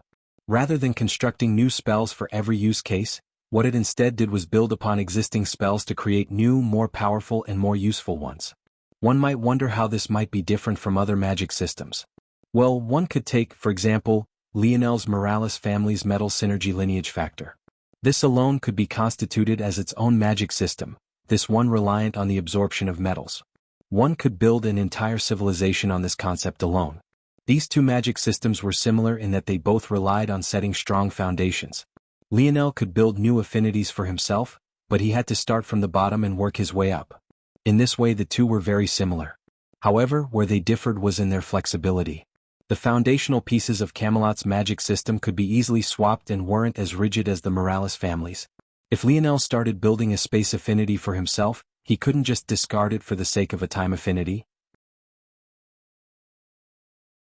In Camelot's system, though, if Lionel began to build his way toward an extremely powerful fire mage art, swapping out its foundational pieces would be as easy as thinking it. One might think that this wasn't a fair comparison. After all, one was a mage art that could be deployed and retrieved at will, while the latter was a body cultivation art that was in perpetual action. But Lionel felt that this was an improper way to think about it, especially the more he studied Camelot's magic system. Lionel believed that the best way to maximize this magic system was to focus on the element you had affinity with and slowly build a massive spell structure over time. This spell structure would combine all the lowest level spells you had the highest compatibility with to form the strongest mage art you could cast. If one looked at it this way, with the spell being a lifelong partner that could be refined over several decades, to centuries, to even millennia, then was it really so different? Lionel believed that if given enough time, Camelot would have eventually stumbled onto this truth as well. They already had the foundation, and this was obviously the most logical next step. Yes, this is the right path, the most optimal path for this magic system. We'll call it Mage Core. Mage Core. As a young mage, one would begin to form this mage core within one's ethereal glabella. Not much unlike the spear embryo within Lionel's, one would nurture and help foster the growth of this mage core. One would begin with the lowest level basic spells and build upward, eventually constructing an ultimate spell unique to yourself. This was the basic idea Lionel settled upon after the second hour concluded. But by the time he got to the fourth, it evolved once again. By the time a half-day had passed, the concept of this mage core had been morphed once more. All the while, force elements were slowly congealing within Lionel's ethereal glabella. At first it was a sphere. But it began to slowly change, growing a stem and eventually beautiful twinkling leaves. As the hours and eventually days ticked by, a gorgeous multicolored flower had bloomed within Lionel's mind. Its stem was a swirl of colors that eventually opened to a budding rose. It had one petal that flickered with a deep crimson, licks of fire dancing across its surface. It had another petal that seemed white on first inspection, but had a delicate blue hue to it. It twinkled like the finest stars in the sky.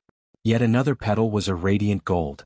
Yet, unlike the heavy metal, it waved in the wind, looking more flexible than the lightest feather. The final petal was a deep black. Its every movement caused the space around it to crack and fold. How it managed to stay in place without shattering the delicate flower to pieces was a wonder of nature. Lionel felt that calling this a mage core was no longer appropriate. However, he chose to stick with it, not knowing how this budding flower might choose to change in the future. On that day, almost half a month after he first entered meditation, Lionel expelled a long breath and opened his eyes. At that moment, a swirl of force shot toward him, inadvertently shattering his protections. A massive cyclone formed overhead, throwing the freshman quarters into another upheaval. Lionel's mage core rose within his ethereal glabella, finding a home amidst his 3 rotating stars.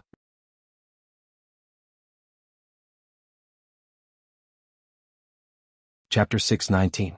The sudden change took hold of the whole of Valiant City. Whereas the commotion had once only taken hold of the freshman quarters, at this point, it was as though the force of Valiant Heart had all chosen to concentrate toward one region. There wasn't a single person that didn't sense the change. From the weakest to the strongest, they all looked toward one particular direction. Lionel looked down at his own body, feeling strength flooding through it. This is it. Lionel lip curled. One had to remember that the core of Merlin's trial world encompassed the whole magic system of Camelot. Back then, was it only mages that had entered? The answer was obviously no. So, in that case, why was it that it seemed that Lionel was so focused on the path of a mage but didn't say anything about knights from start to end? The truth was that there was a thin line of separation between the two. The path that Camelot had split into two had always meant to be one. The 4 petals on Lionel's mage core bloomed, growing a fold in size. At that moment, a 5th petal began to form, growing until it balanced the rest into a state of absolute perfection. Even the crackling of the black petal seemed to ease, calming until it only sent small ripples in every direction. This 5th petal was other than Lionel's earth variant affinity. It held a beautiful bronze color, its every movement causing what sounded like sharpening metal to ring through the air. This was the process of Lionel's body perfectly combining with his magic. He could feel it coursing through his pores, filling his body up with a brimming strength. As the light element flooded through him, his body began to rapidly heal. As the fire and star elements surged through his veins, he felt as though his resistance against his own Scarlet Star force had skyrocketed. As the earth element rippled through his body, the foundation of his metal body grew steadier, opening up a path toward forward progress. And finally, as the space element shook his body to its very core, he felt as though his divine armor had fused with him toward a new level of perfection. This is Camelot's true magic system. A system where the best spiritual medium is other than one's own body.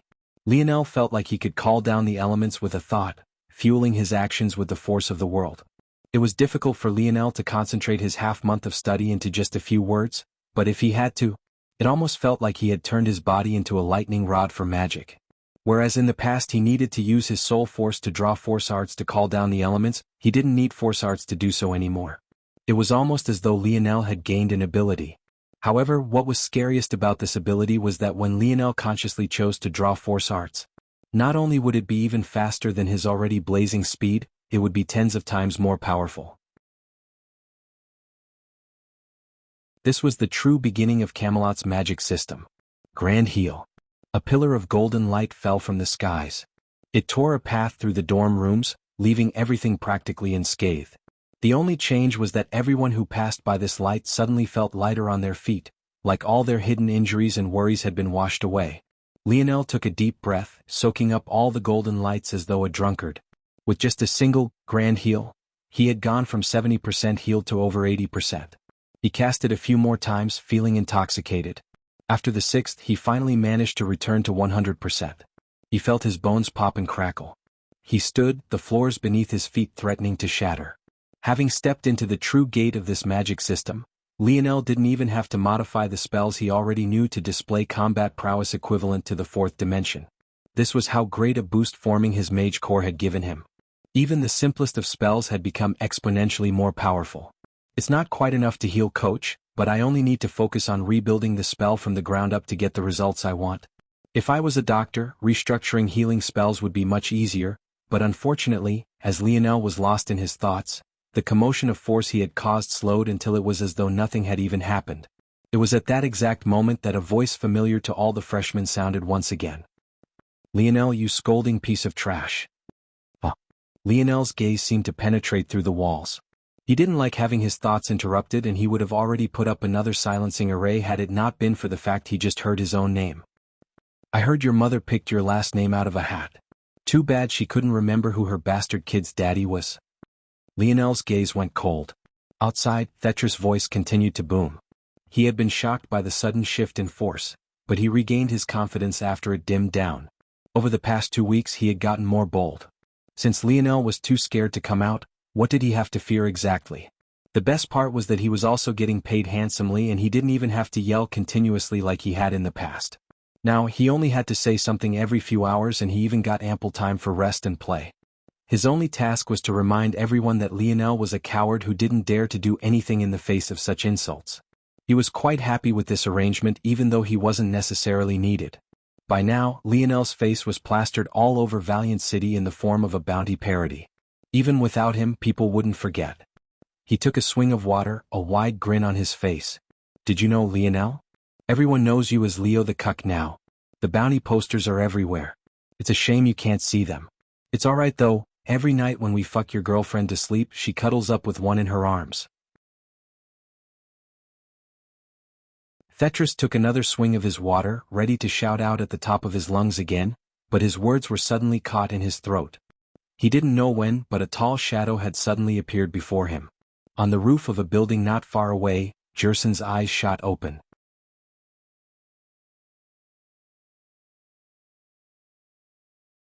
Chapter 620. Lionel looked down toward Thetra, whose mouth hung half open. The latter was so stunned by the sudden change that the swig of water he had just taken drizzled out from his mouth, falling down his chin and drenching his shirt completely. Lionel's hand was like a snaking whip, shooting forward so quickly that Thetra didn't even have a chance to register its movement, let alone react to it. Thetra keeled over, feeling as though every bone in his rib cage had shattered simultaneously. His body seemed to lag behind the shot of pain he felt.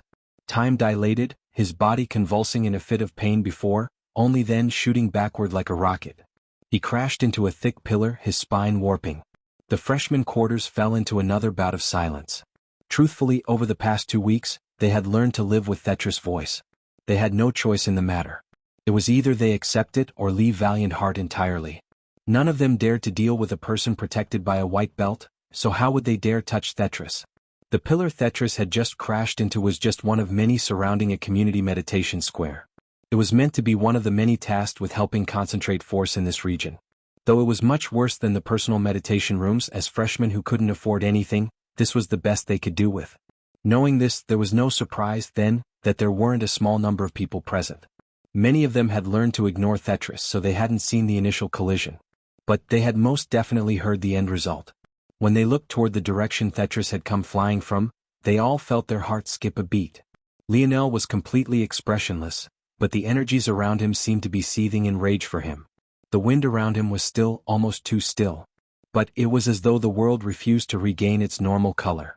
Lionel's figure blurred, appearing before Thetra in another blink. Hey. Lionel found his wrist clamped down by someone else just as he was about to grab Thetra's head. "What are you trying to do here exactly? Kill him?" Jerson frowned, looking at Lionel as though he had lost his mind.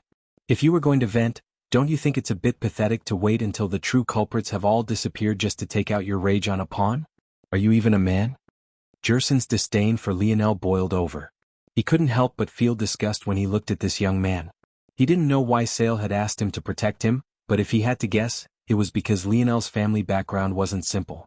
But for Lionel to have a family background robust enough for Sale to tiptoe around him, yet end up in Valiant Heart, well, wasn't the conclusion obvious? He was too pathetic to make it in his big shot family, so he came here to flex his talent, only to realize that Valiant Heart had its fair share of steel plates to accidentally kick.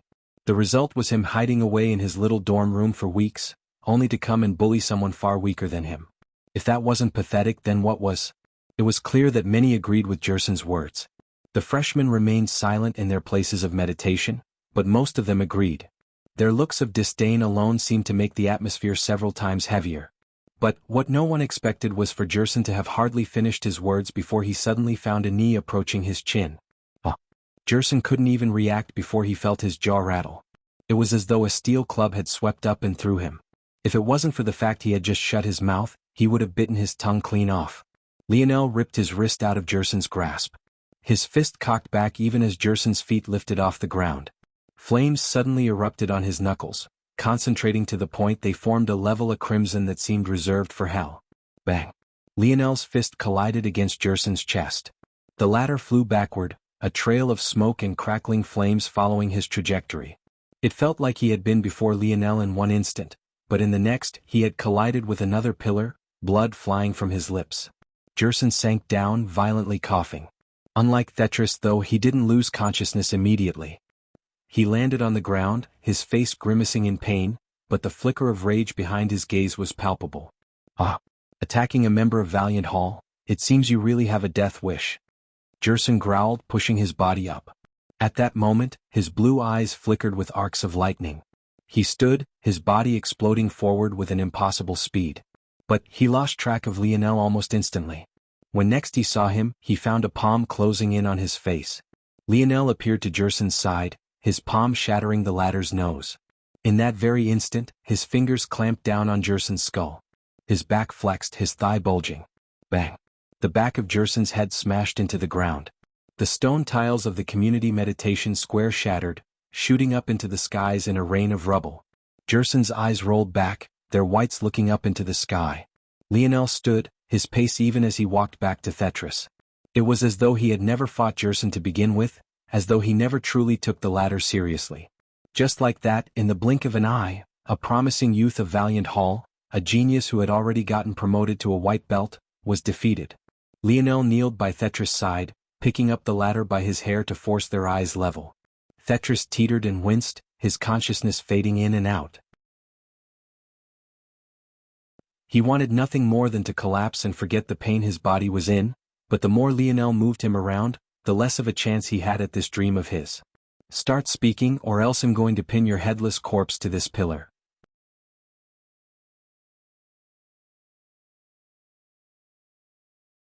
Chapter 621. Reminder that since it's the weekend, there will only be 2 chapters today and tomorrow. Back to 4 on Monday, the streets around Lionel seemed to grow especially silent. The sight of a single young man dragging 2 half-dead youths behind him was quite one to behold indeed, especially when one of them wore the emblem of Valiant Hall. Even Hero Peak didn't dare to mistreat the members of that hall so blatantly even though they had launched plenty of underhanded schemes of their own. It didn't take long for many to match Lionel's face to the bounty posters that had been plastered all around Valiant City. Though the most promising youths of Valiant Heart usually spent most of their time in their peaks, making use of training rooms, the city was almost always filled by the lesser-than characters of the organization. Beyond this, there were also some high-class establishments that the true talents used to blow off some steam. However, Lionel's goal wasn't one of these high-class establishments, but rather a low-class one almost anyone could afford. And, unfortunately for Jerson who wouldn't be caught dead in such a place, his actions had made Lionel think that he was part of all of this, resulting in him being dragged through the city to this very establishment. Lionel's foot blasted through the doors of the low-class bar. One would think that he had to rely on his strength to do so, but he was certain that even if he was still a normal human, he would have been able to accomplish the same feat just as easily. The doors of the bar hung loosely from their hinges, barely holding on even before Lionel's actions. Now, however, they found themselves flying out, finally free from their rotting wooden frames. If the inside of the bar had to be described in just a single word, it would be stale. It had dingy yellow lights, a musty smell, and brimmed with testosterone. It was almost as though a woman had never set foot into this place, and if they had, it definitely hadn't been with pure intentions. This was apparently the bar that Tetris had been overheard in and was also the place the so-called King of Ors had recruited him from. Hey, what do you think you're doing? The immediate response to Lionel's actions was hostility. Most of the businesses run in Valiant City were owned by youths. As one might expect, the competition over land and their rights was quite stiff. Even for a dilapidated place like this, there was no doubt that there was a genius behind it somewhere.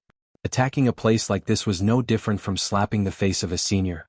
So, it was no wonder the reaction, despite the perpetual rowdiness of the place, was still so exaggerated. The bartender immediately jumped to action. Even in the dim lights, the white belt wrapped around his waist was clear for all to see. It didn't take Lionel more than a single glance to tell that he was Tier 5 in strength.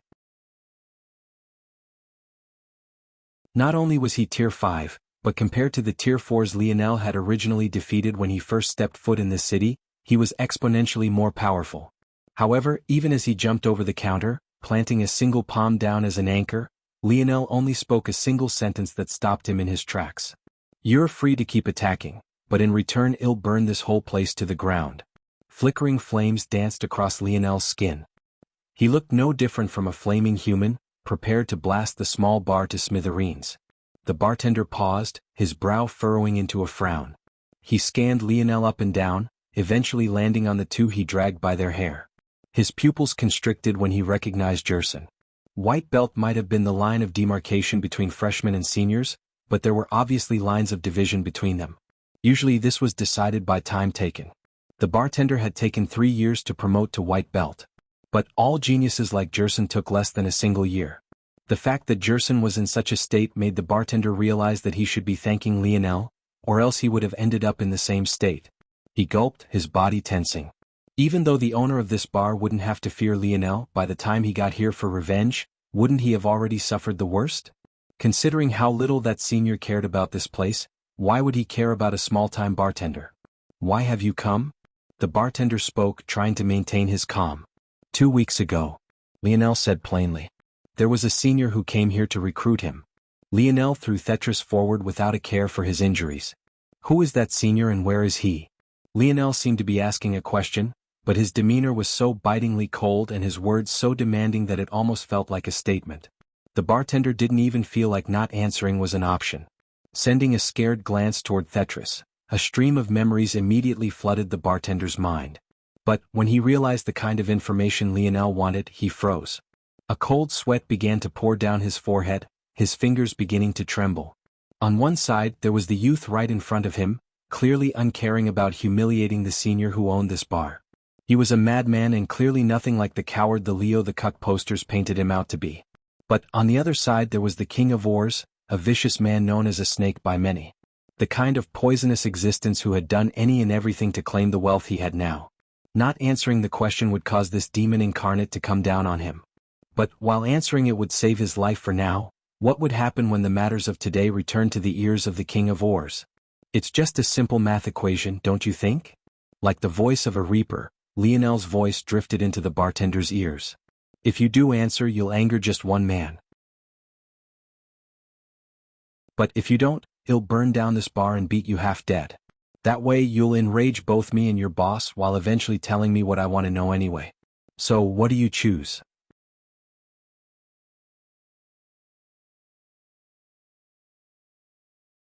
Chapter 622. The ore market was the most lucrative in Valiant Heart. If one thought about it, this wasn't too surprising. What else would one expect to find in a world of such mountainous regions if not an endless number of ores? Valiant Heart was especially known for its rich herb ore reserves. One might imagine then, for a mere white belt to claim such a large portion of this market, he definitely couldn't be a normal man. No one knew exactly what the King of Ore's secret was, but what they did know was that he was a vicious man not many dare to cross. All this said, the ore market of Valiant City wasn't what one would expect. The youths of Valiant Heart had no need for buying raw ores.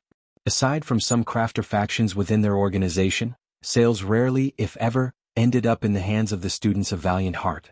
Rather, the ore market was a hotspot for traders coming from outside Valiant Heart. The youths usually took missions that could range in anything from finding the sources of newer veins to excavating already existing mines. Usually, these youths would be under the wing of factions who laid claim to these ores for themselves. These are factions designated youths with unique abilities to find newer sources while deploying their stronger members toward guarding the veins they claimed. The lowest-ranking members were tasked with minding and bringing these ores back. These ores would then be brought to the market and sold, mostly in bulk, to various trading companies. Valiant Heart Mountain was content to allow their students to battle it out over these resources, taking a kickback from the taxes. This way they could both accumulate resources and funds while training the next generation all at once. Due to these reasons, the ore market was simultaneously a place of profit and a battlefield of commerce. At that moment, within one of the many pitched tents of the ore market, a palm slammed down on a large wooden table, rattling all the scales and measuring devices on it. This tent was among the largest the ore market had to offer, and a line that extended for hundreds of meters could be found outside its flaps. The tent alone was over 5 meters tall and had an almost 20-meter diameter. The inside placed a large, thick wooden table at the front. But, to the back, rather than being one large room like most tents, there seemed to be several divided lots. It was hard to tell if these were storage spaces or if they were offices. Either way, neither the people within the tent, nor outside of it, were worrying about this at the moment. They were entirely focused on the scuffle that was about to ensue. Whoa. Calm down, Kayla, you'll destroy our precious map if you hit any harder. A young man sitting behind the large wooden desk chuckled, gently patting the beastskin map sprawled out over the table. Then, just as calmly, he picked up the measuring devices that had fallen over. Kayla, a young woman who stood over the desk fuming, only became more infuriated when she heard these words. Why is the price so high? It's 50% up from just half a year ago. How are you expecting us to afford it? Kayla was quite the looker, especially when her chest was heaving like that. She wore spectacles that couldn't hide her vibrant green eyes and had a curvaceous figure. She was definitely the subject of admiration for many male students. Unfortunately, she spent much of her time locked away in a lab. Even if one wanted to court her, it was near impossible. Even now, she wore what looked like a lab coat over her uniform, partially hiding what was definitely a sight that would be even more enticing. The young man picked at his ears. We set the price, you buy. If you don't want to buy, then don't. Kayla grit her teeth, her rage palpable. If it wasn't for the special gloves she seemed to be wearing, her nails might have already drawn blood from her palms. Does Sarith think that just because he promoted to blue belt that he can do whatever he wants now? The young man smiled slyly.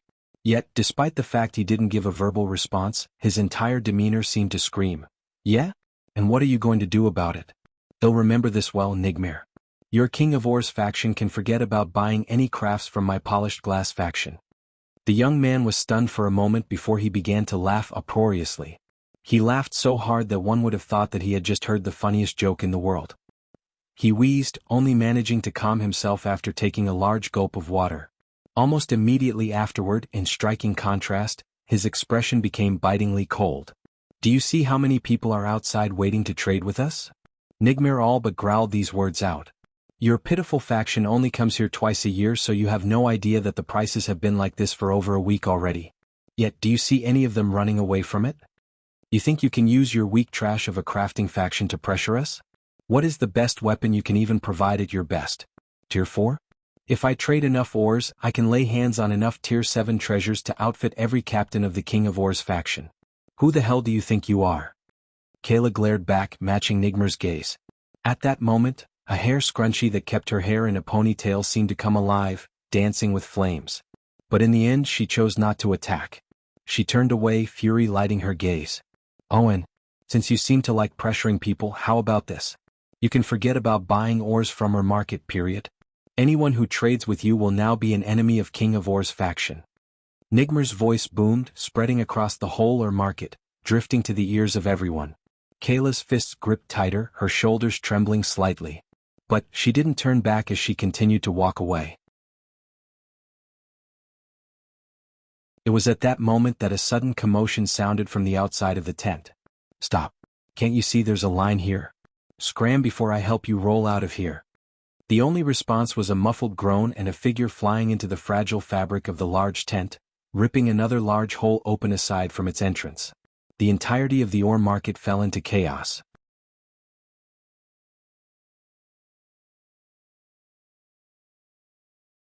Chapter 623. Lionel had entered the ore market with slow, deliberate steps. Everyone who saw him seemed to give him a wide berth, whether it be by design or instinct. Originally, he hadn't known exactly where to go, his hands now empty of jersen and Tetris with them having outlived their use.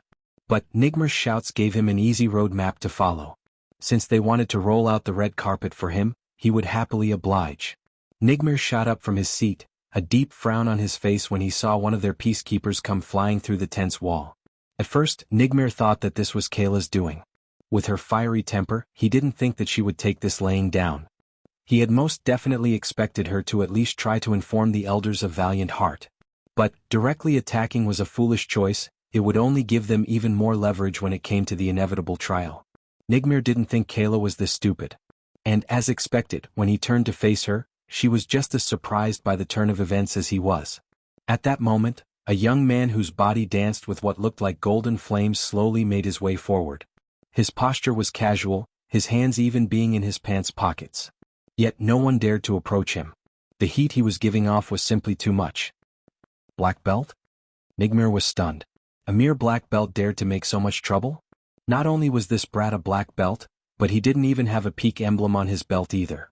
The only youths who had yet to join a peak by now were the average to below average talents. They would need more accumulation before they could think of passing the peak exams. This meant that Nigmir watching Lionel stroll into the ore market like this was almost like a king beast watching an ant try to take over its territory. It wasn't just a small bit ridiculous. Before Nigmir could regain his bearings and realize that he should have been enraged at this moment, this so-called ant suddenly spoke. Seraph, where is he? Lionel's voice was cold and detached. His words alone seemed to cause the elements to bow down, even to the point many felt as though space itself had been constricted. Nigmir's mind went blank. Seraph? He, of course, knew the name. But since when did a mere black belt not respectively call him King of Ores? Since when was it a brat's turn to call out their leader's name so casually as though it was worth nothing more than dirt? It was then that Nigmir finally recognized Lionel. They had taken some liberties with the Leo the Cuck posters, almost making Lionel look like a caricature of his own self while making it recognizable enough to pick him out on the streets. But, at this moment, Nigmir found it almost impossible to match Lionel with those posters. That said, this had long ago stopped being anything about Lionel's talent. No person who could defeat a Tier 4 existence while in the third dimension was weak. No person who could claim 10 tags during the freshman exam was weak. No person who could enrage the vice leader of Hero Peak was weak. Those who still thought this was about Lionel's talent were fools. This was about nothing more than seniors enforcing the hierarchy they had worked hard to climb. Nigmir stared at Lionel for a long while. Peacekeepers. Nigmir roared. At that moment, the sound of shuffling feet surrounded the massive tent. Everyone knew that the ore market was nothing more than a hidden battleground. Though it had been a long time since anyone deemed to test the King of Ores faction, that didn't mean they weren't prepared at all times. Amidst the peacekeepers, a young man with teeth as sharp and jagged as a shark's burst into laughter. Nigmir, your prestige seems to have taken a hit. You can't control a black belt on your own and even had to call for help. Don't blame him too much, Cormus. His senses have gotten dull after doing nothing but counting money all day. The peacekeepers erupted into laughter together. Their two leaders, Cormus, the jagged-toothed young man, and Ardrin, a young woman carrying a massive great sword, bantering back and forth. Kayla frowned at this sudden change of events. Though Cormus and Ardrin only seemed to be joking, their underlying point still stood. It didn't make sense for the King of Ores faction to bring out so much firepower to deal with one young man. It was as though they wanted to end this swiftly and strongly, displaying their dominance to the utmost degree. But the question was, why? Who was this boy? Since when did King of Ores care about a mere black belt so much? Unfortunately for Kayla, who spent 99% of her time in the lab, she was completely unaware of the viral Leo the Cuck phenomena. And she was equally unaware of how much of an uproar Lionel's actions today had already caused. This is not good. Kayla snapped out of her thoughts, suddenly realizing the severity of the situation. If King of Ores wanted to make an example of Lionel, even if they didn't kill him, beating him half to death would at most get them a light punishment, especially since Lionel was seen as the aggressor in this case. To make matters worse, even though King of Ores was all constructed of youths who had joined at the same time as Seraph, no more than 5 years ago, each and every one had become a white belt within 2 years, and the most elite of them would at most need another half year before becoming blue belts. If the elite of the sophomore class had to be picked out, it would most definitely be them. And now they had all turned their weapons toward this one boy. Yet, when Kayla laid eyes on Lionel, she suddenly felt frozen in time. He stood there in silence, his hands in his pockets and his expression emotionless. Every so often, his eyes would flicker with a wild shade of violet red, only to return to their original pale green as though the change had never occurred to begin with. The wind was oddly still around him, the pumping of his heart even slowing to a crawl. Bang! Land in a 10-meter radius around Lionel instantly sunk down by a quarter inch.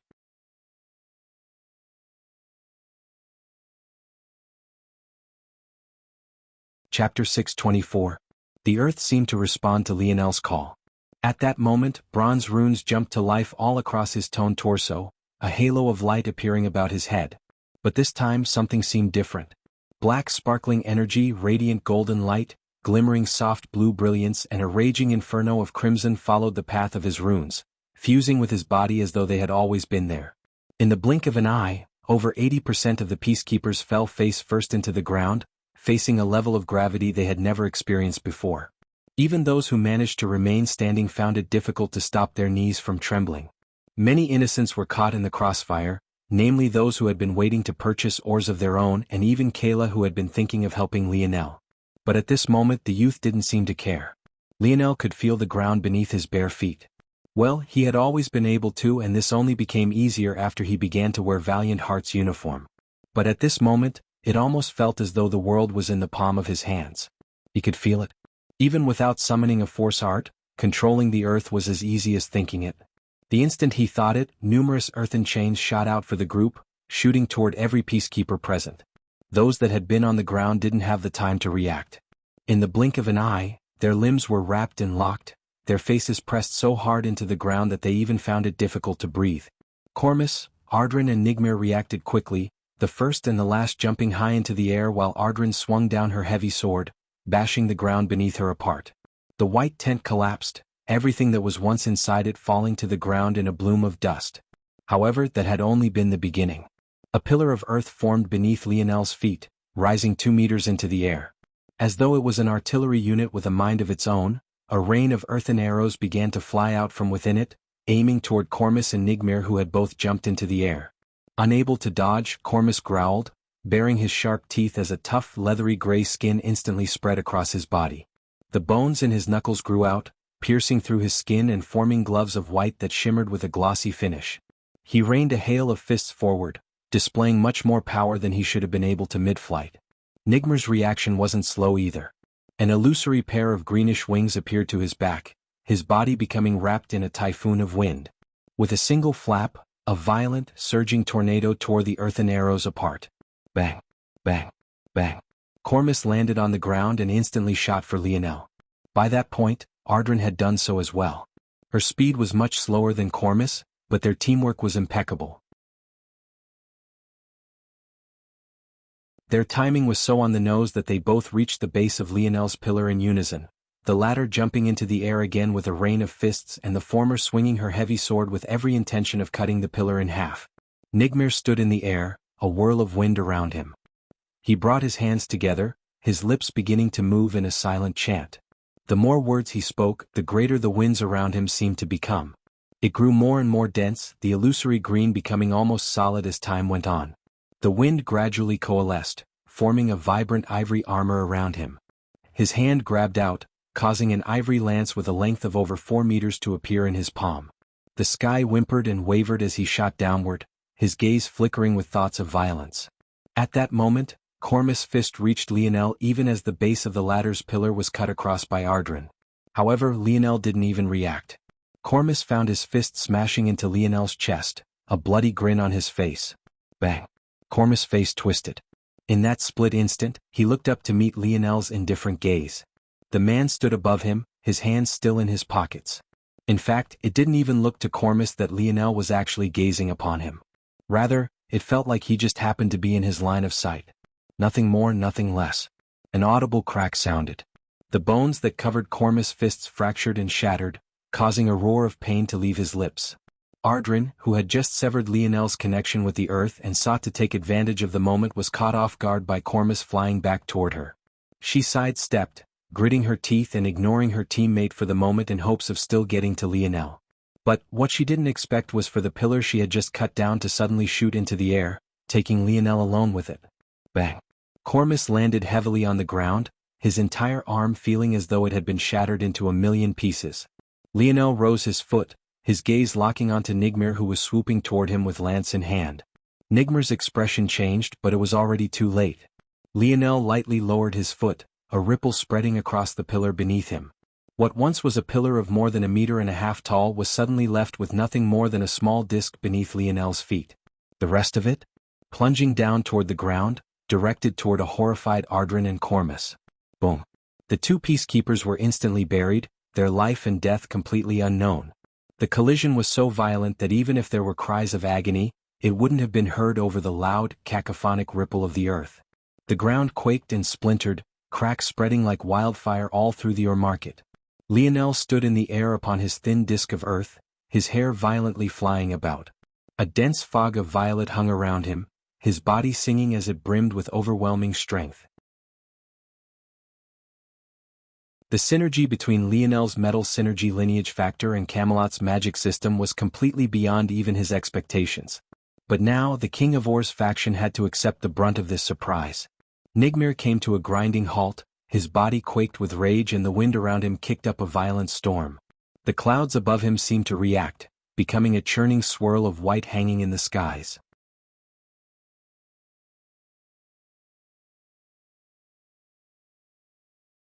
Chapter 625. For a freshman brat, you sure have a lot of guts.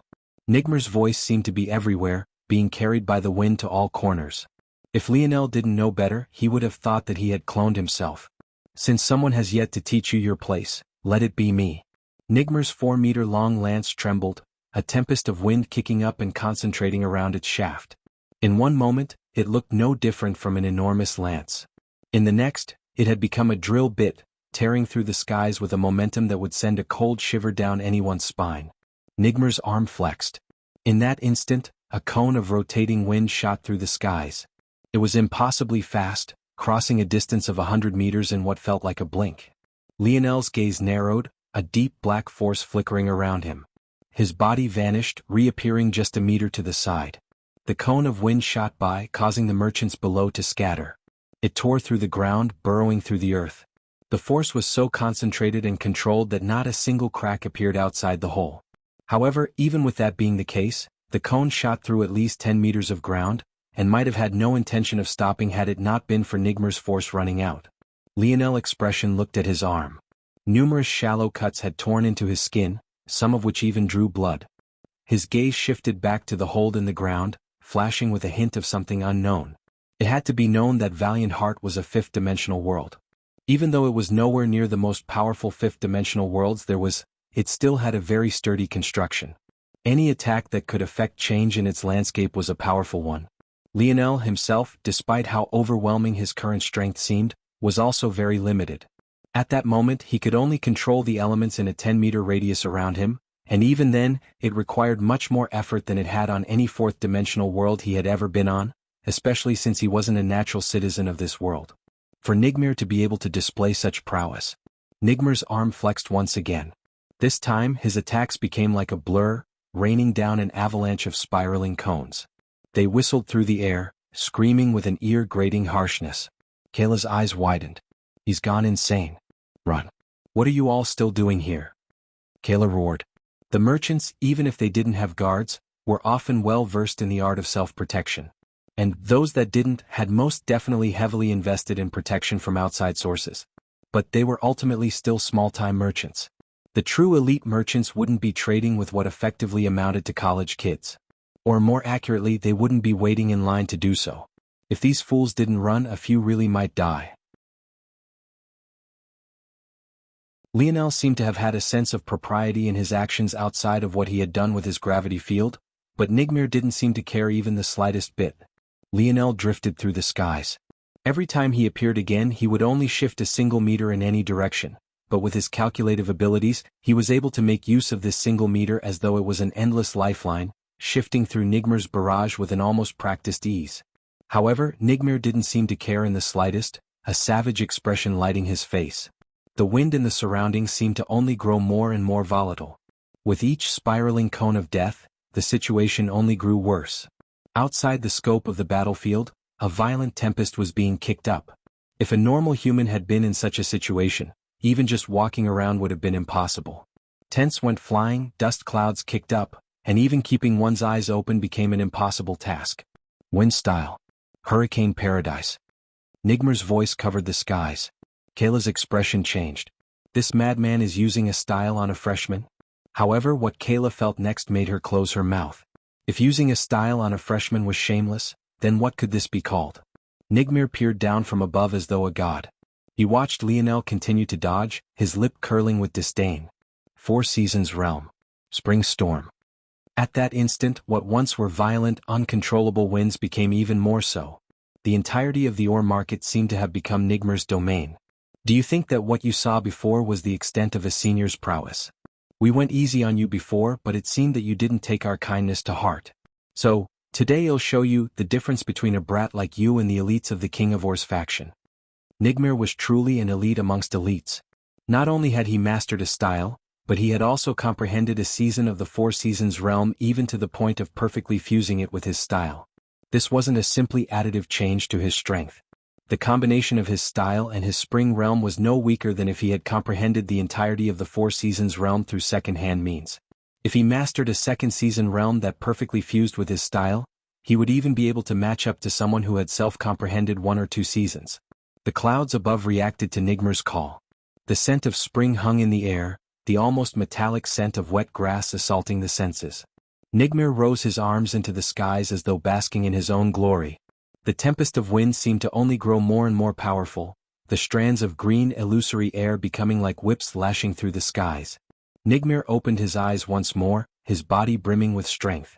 Then he exploded forth, booming concentric circles of air lighting his pathway and accelerating him forward. Playtime was over.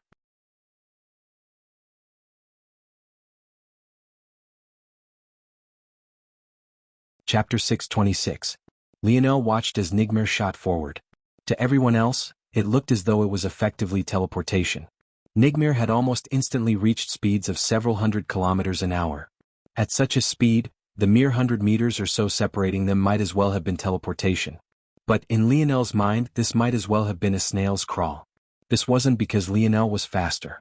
In fact, Nigmar, in raw speed, was likely faster than him unless he used his Four Seasons realm to fuel his speed branch lineage factor. Rather, it was because Lionel's mind simply processed things too quickly. This combination of style and the Four Seasons realm fascinated Lionel. If Nigmar was right about anything, it was that he had indeed underestimated the so-called seniors of Valiant Heart. He definitely had to re-evaluate how easily he would be able to defeat them. If this combination was possible, it wouldn't be surprising if other combinations were likewise in existence. Lionel was too ignorant of the ways of the dimensional verse, who knew how many unique things he had missed on. In fact, now that he thought about it, that weird chant Nigmar had used to solidify his wind force into armor and weapon. Lionel had never seen something like that before either. Of course, it could just be Nigmar's ability, but it was fascinating the less. I guess there is value in learning things from this place. Well, if they let me stay here after this, that is. Nigmar still had half the distance to travel when Lionel flipped his palm, causing a long, flexible spear to appear. The spear itself seemed hollow, several deep etchings across its surface showcasing its empty insides. However, it was a truly beautiful sight to behold. The spear was almost 4 meters long. Its blade was long, thin and sharp. Just a small flick of Lionel's wrist caused the spear to bend and sway, waving about like a rigid whip. Nigmar crossed the 50-meter distance between them, blazed through the 40 and erupted past the 30. His speed only seemed to grow, the wind pressure from his movements alone blew against Lionel's body, seemingly ready to send him tumbling back and press him into the ground. However, it was only after Nigmar reached the 5-meter distance between them, just a meter or two from thrusting his lance through Lionel's heart, that the latter finally reacted. Wind domain. Lionel's body flickered. Nigmar's gaze sharpened. All this time, Lionel had been using a space teleportation art. Though Nigmar had been surprised about this at first, after a while, he calmed realizing that Lionel could only move a single meter in any direction. This made sense. After all, this was a fifth-dimensional world. Space was far sturdier here. Nigmar concluded that Lionel likely had a treasure on him of some sort that had lost most of its effectiveness after entering a higher-level world. This was a common matter. With this conclusion, he realized that there was no way Lionel was faster than he was, so he confidently shot forward, ready to end this battle in a single sweep. But at that moment, Lionel displayed speed no slower than his own. No, it was even faster. Before Nigmar could react, he found a spear at his throat. For the first time, he didn't have the weapon length advantage in battle, making his eyes widen. Still, he reacted quickly, his body shifting slightly. Just this slight movement required all the speed he could muster. It likely would have been impossible for anyone else, but he was able to time it perfectly. The spear should graze off my pauldrons. I can use this opportunity to attack. Nigmir was confident in the defense of his armor. Lionel had been right, this was indeed his ability and it synergized perfectly with his lineage factor. As for which was which and how they were related, that was something Nigmir would never tell. However, what Nigmir didn't expect was for the blade of Lionel's spear to shear through his armor entirely, nicking his shoulder and shattering a part of his wind armor. What? Nigmir reeled, countering with his lance as he had planned. However, somehow, despite having attacked already, Lionel was faster once again. Lionel's spear jetted out like a venomous viper. His two arms controlled its polearm with a deft accuracy and mind-numbing speed. Nigmir began to panic and soon found himself continuously blocking. He didn't even realize that Lionel was no longer rising in the air with the help of a piece of earth. Lionel's speed only grew faster and faster. Every exchange seemed to cause another piece of Nigmir's armor to chip and another slice of his lance to be taken. Lionel's indifferent gaze was grating on the soul. Nigmir couldn't understand what was happening, his mind simply couldn't wrap itself around the current events. He wanted to retreat, but Lionel's pursuit was endless. Shallow cuts began appearing all over his body. It wasn't long before there was nothing left of his armor, yet Lionel's speed seemed to only be growing. Nigmir's lance began to feel heavy as though it wanted to fly out of his hand and return to the skies. It was only then that Nigmir realized what was happening. The wind. His hurricane paradise. It was no longer under his control. Nigmir's gaze landed on Lionel's spear. But now, it was swirling with the very same green force Nigmir had been relying on from the very beginning. Lionel's wrists flicked, causing the spiraling tip of the lance to finally be cut off. He turned his blade toward Nigmir, tearing a deep cut through the latter's chest. His gaze flashed, the tip of his spear beginning to spiral just as Nigmir's had. This time he wasn't sweeping across. He had every intention of skewering Nigmir through just as he had planned to do to him. At that moment, the commotion of such a large-scale battle could no longer be ignored. Stop.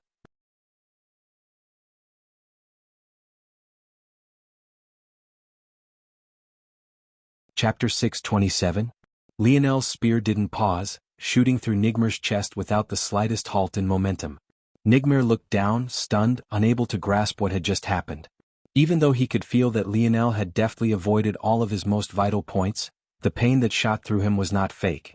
Wasn't this exactly what he had planned on doing to Lionel? How had he ended up on the other side of things? What was going on exactly? Nigmir lost his strength, feeling as though standing in the air was impossible. But even as he wanted to fall to the ground, he found himself stuck on the other end of Lionel's spear.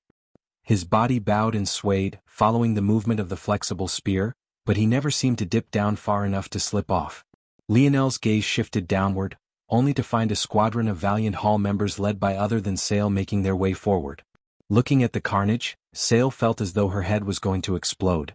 But, seeing the state Nigmir was in and even worse how Lionel seemed completely unaffected, she couldn't help but feel that this world was truly too unreal. Unfortunately for Sail's mental health and Nigmir, for that matter, the latter was simply asking to be directly countered. Nigmir relied on a combination of his style and Four Seasons realm comprehension to form a pseudo-domain for himself. Lionel had to admit that he was quite innovative and had definitely shown a level of ingenuity Lionel had yet to. Lionel still felt that his ability had a lot of room to grow, but ever since it reached the quasi-silver grade, he hadn't come up with any new groundbreaking abilities. He still felt that he hadn't unlocked the full potential of his ability, something he couldn't really say for Nigmir, who had very clearly squeezed out a lot of potential in his. This aside, Nigmir's goal was always to raise the concentration of wind force and make the area as volatile as possible. The more torrential wind there was, the faster and stronger his attacks would be. Unfortunately for Nigmir, though, Lionel's flexible spear was the perfect counter. So perfect, in fact, that Lionel almost instantly ended the battle. At the end of the day, the wind domain spear was created to gather momentum through wind force and continuously increase the speed of attack of the user. Yet, Lionel was able to skip all of those steps and ignore the fact he had a poor affinity, all because Nigmir set the perfect stage for him. This was all to say that, the moment Nigmir began to take Lionel seriously, he was destined to lose. And, maybe more depressingly, if he hadn't begun to take Lionel seriously, he would have lost anyway. Lionel shifted his gaze away from Sail, ignoring her completely. In his eyes, Valiant Hall was nothing more than a joke. He had no idea the true reason Jerson had been there in the first place, so he only assumed that Valiant Hall was just about as corrupt as every other organization he had been a part of. At this moment, the weight of Sale's words might as well have been non-existent to him. Even if Jerson wasn't a part of this, the fact that Valiant Hall did nothing while one of their students had their name dragged through the mud for weeks on end, and even worse that they simply allowed the relentless bullying of the freshmen for just as long by Thetris antics, was enough for Lionel to turn his nose up at them with disdain. This sort of world where organizations thought that the best way to train their youths was to pit them against each other in a dog-eat-dog environment. It made Lionel sick to his stomach. Sale froze when she saw Lionel's look of disdain. She would have thought that Lionel was just acting like a typical young master from a lofty family again had it not been for the very clear underlying disappointment in his gaze. Disappointment? Why was that emotion there? Where is Seriyth? Lionel asked coldly, flexing his wrist. The action caused Nigmir, who had been just about to fall unconscious, to wince. Pain shot through his body, his muscles seizing and his breathing growing short and hurried. One could hardly imagine the amount of strain it took to carry one's own body weight with nothing more than an already near-fatal wound. Nigmir coughed violently, blood drizzling from his lips. A hint of undisguised fear was now in his eye. He felt like if he really chose to not say anything his life would be forfeit. He's not here. He's not here. Where is he? Lionel asked just as coldly. I don't know. Nigmir coughed again. But instead of feeling pity, Lionel turned his wrist. Nigmir's face turned pale. Even though the thin blade had already run all the way through him, the polearm of this spear had numerous etchings drawn across its surface. Even if it was a smooth pole turning inside of him, he would have felt untold pain, let alone a pole with edges that could catch on his fragile inner organs. I really don't know. I really don't. By the end, Nigmir was practically pleading, but Lionel didn't stop slowly turning his wrist again and again. I really don't know. It's policy not to tell us which mine he's visiting. It was only after Lionel heard this that he finally let Nigmir slip off of his spear, not even watching as he hurtled toward the ground. Sale snapped awake the moment she heard Nigmir screaming. Damn it. Catch him. She bellowed, ordering those around her to help Nigmir. In the meanwhile, Lionel had begun slowly descending toward the ground. As for his aim, it was other than the rubble of what remained of King of Or's faction's white tent. He didn't seem to notice how many eyes were on him at all as his eyes scanned the wreckage.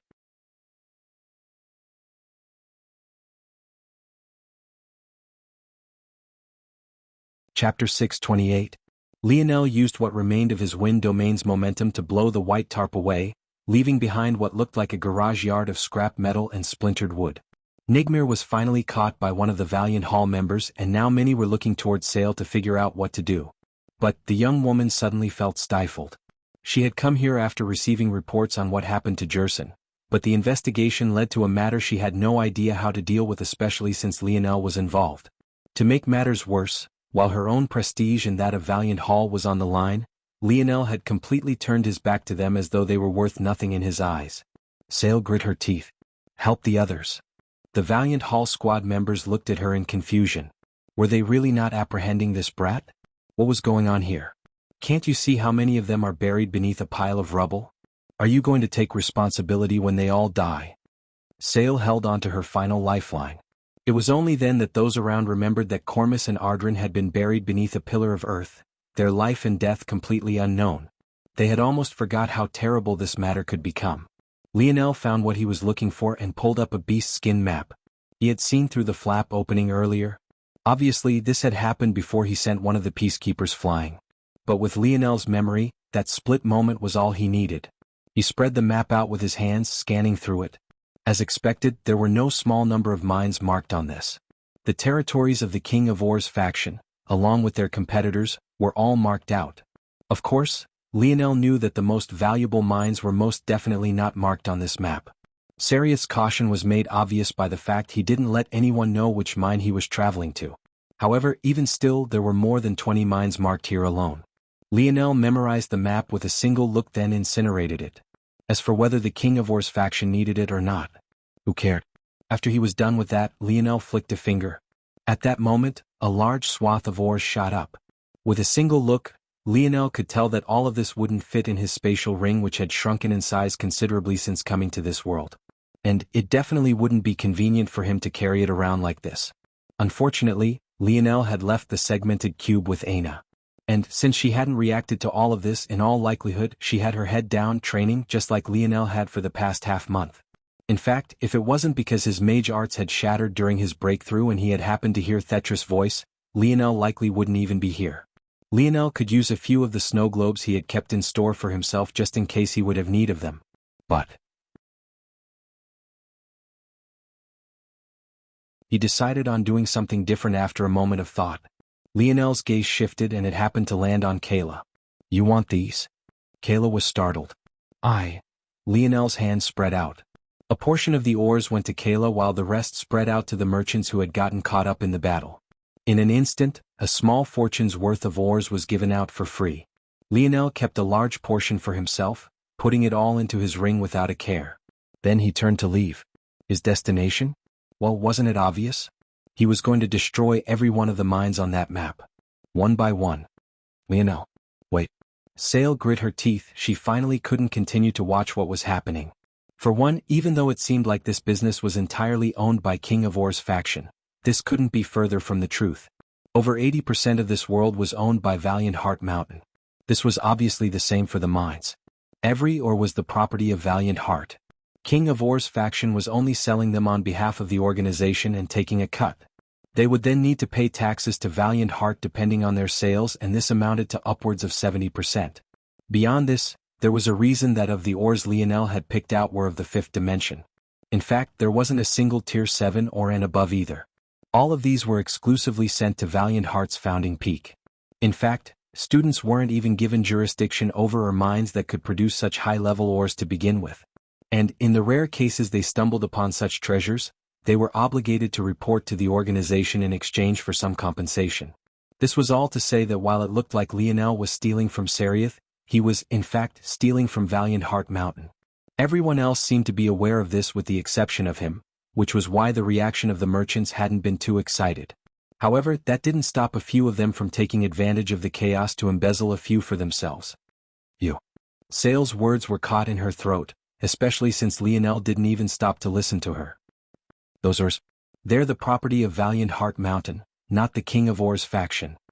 Lionel continued to walk as though he hadn't heard a single thing. Damn it. You aren't allowed to leave Valiant City unless you've joined a peak. Sale might have been grasping at straws, but she wasn't lying. After seeing the map, it was too obvious what Lionel planned to do. She really couldn't allow this. Those mines represented 30% of Valiant Heart Mountain's ore resources. At least when it came to tier 6 ores and below. Then I quit. Lionel said plainly, continuing to walk away. Sale clenched her jaw so hard that she almost drew blood. Think of your girlfriend. Are you really going to leave her alone? Lionel suddenly came to a grinding halt. A heavy air descended, the slow beating of a heart sounding in everyone's ears. It would be a long while before they realized this heart was their own. Lionel cocked his head backward, his irises beginning to flicker with red-violet once again. Are you threatening me?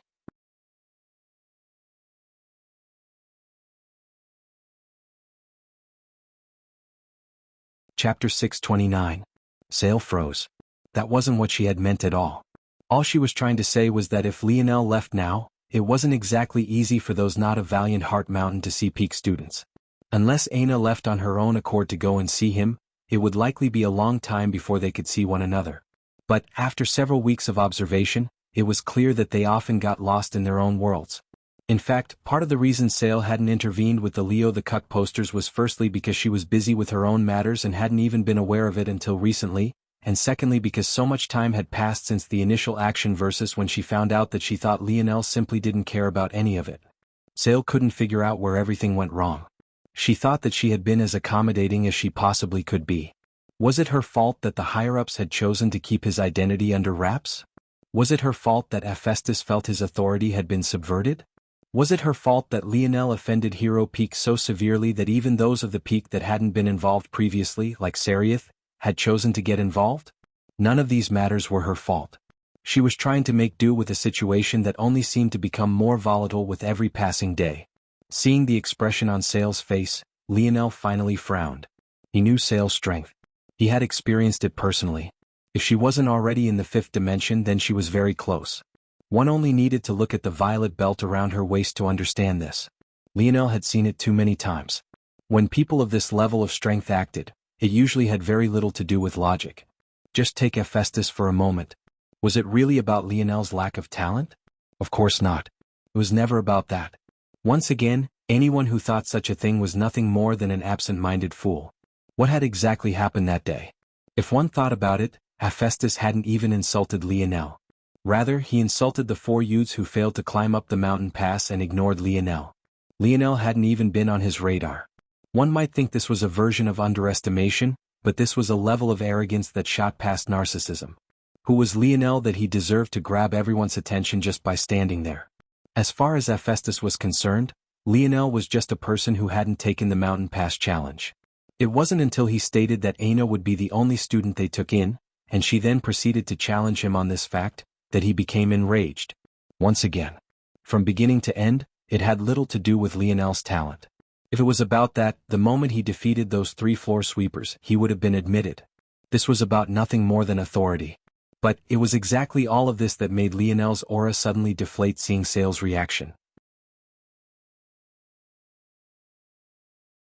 He felt like he was missing something, as though there was a massive piece to this puzzle that hovered right in front of him, yet he had no ability to grasp. Sale didn't look angry, she didn't look like she was holding back her rage in the slightest either. With Lionel's senses, he would have most definitely been able to pick up on it. No, she just looked defeated. Why would someone so powerful feel defeated? If she was going to threaten him, why would she reel it back now? She should feel that she was powerful enough to squash him beneath a single finger. And honestly, Lionel wasn't convinced that she'd be wrong in thinking that. If he wanted to fight Sale or someone of her level, he would definitely have to go all out. Not only would he have to use his divine armor, but his quasi-silver spear couldn't remain dormant either. The only reason he challenged her so boldly was because he refused to let anyone talk ill of Aina or threaten her. He didn't care even if she was a monster of the 6th dimension, she couldn't just say whatever she wanted to say before him. But, at that moment, Lionel was just as confused as Sale had been previously when she read disappointment on his face. Neither of them could understand the other. And as fate would have it, Lionel had picked up on Sale's previous confusion as well. It was just that he was in the middle of a battle and didn't have the time to spare her, so he had ignored it. Lionel's frown furrowed tighter and tighter. A misunderstanding? But a misunderstanding where? And why? Arcs of lightning flashed throughout Lionel's mind and his memories continued to spin. Maybe someone else would have continued to allow this misunderstanding to go unchecked. In fact, maybe the only reason Lionel had realized this disconnect earlier was because he had let his emotions cloud his judgment. If he hadn't allowed his anger to get the best of him, Sale's actions after he put those 3 Hero Peak experts up in the tree would have been enough to tip him off. The root of this? My talent assessment? Lionel's gaze flashed. That was right. Sale began treating him oddly the moment his talent was assessed. But he was so happy about seeing Aina again for the first time in months, more than a year if he counted what he experienced in Camelot, that he didn't have the mind to care about anything else. However, of this changed the fact his memory was impeccable. He could practically rewind all of Sale's mannerisms from that day in his mind. All of this might have taken a while to explain, but in the real world, only a blink of an eye had passed since Lionel's rage-fueled sentence was spoken. And in that moment, the other Valiant Hall members who had been holding back for the sake of Sale's orders couldn't do so any longer. Once they got over the shock of Lionel's aura, they felt nothing but fury.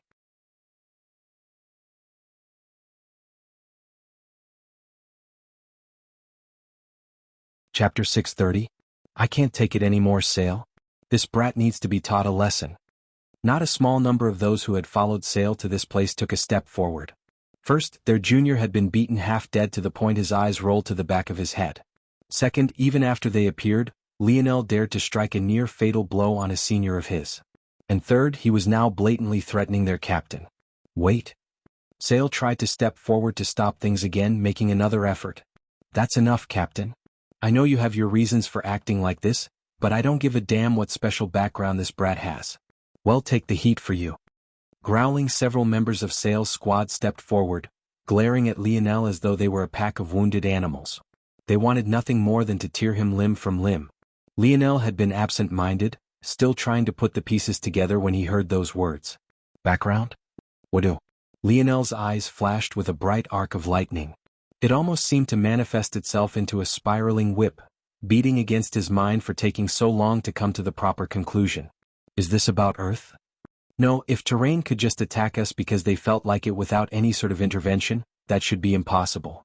If anything, since Sale had alluded to troubles Valiant Heart had been having, they would be salivating at the prospect of Earth entering the fifth dimension so they could send an attack force of their own. This was about Earth, they would just kill me off. There would be no need to allow a talent from there to live. That means this either has something to do with my maternal grandmother's snowy owl lineage factor and the family it came from, or Dad's metal synergy lineage factor. Lionel didn't know which one it was. Technically, both could have been exposed during his talent assessment.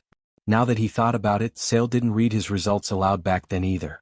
It wasn't that Lionel didn't know how powerful his background was. He did. Well, sort of. He was well aware that the Morales family was of the seventh dimension. And he was also aware that the Snowy Owl family, or rather the Luxnix family according to the dictionary, was of the sixth dimension. The issue was, he didn't really know what this meant and what weight it carried.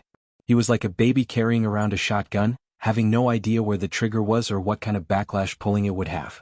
What Lionel was lacking was context. The universe was such a massive place. He didn't know what influence, if any, a family on that level could have.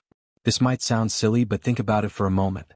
With how large the universe was, how many countless light years away would the Morales or Luxnix families be situated? From so far away, how much influence could they possibly have on every corner of the universe? In Lionel's view, there was a high likelihood that the people here wouldn't even know of the existence of these families, almost like how the common people might not even know the name of their governor. As powerful as Lionel's grandfather was on Earth, it still took outfitting every single person with a monitoring wristwatch to maintain perfect control. Now imagine if instead of just having to control a single world, he had to man an entire galaxy? Or several galaxies? A galaxy cluster? These were sizes and measurements Lionel couldn't even wrap his mind around. Even if Lionel ignored all of this, he wasn't even sure how to prove that he was from these families. It wasn't like he hid his last name ever, but practically no one cared that he was named Morales. And if the more powerful Morales name was useless, there was obviously no point in changing his naming to Luxnix because he was sure that the result would be just as underwhelming. Beyond this, there was an even more important point. The most important in Lionel's estimation. He didn't even know if these families cared enough about him. Even if these families did have great influence. Even if everyone knew he was a part of them.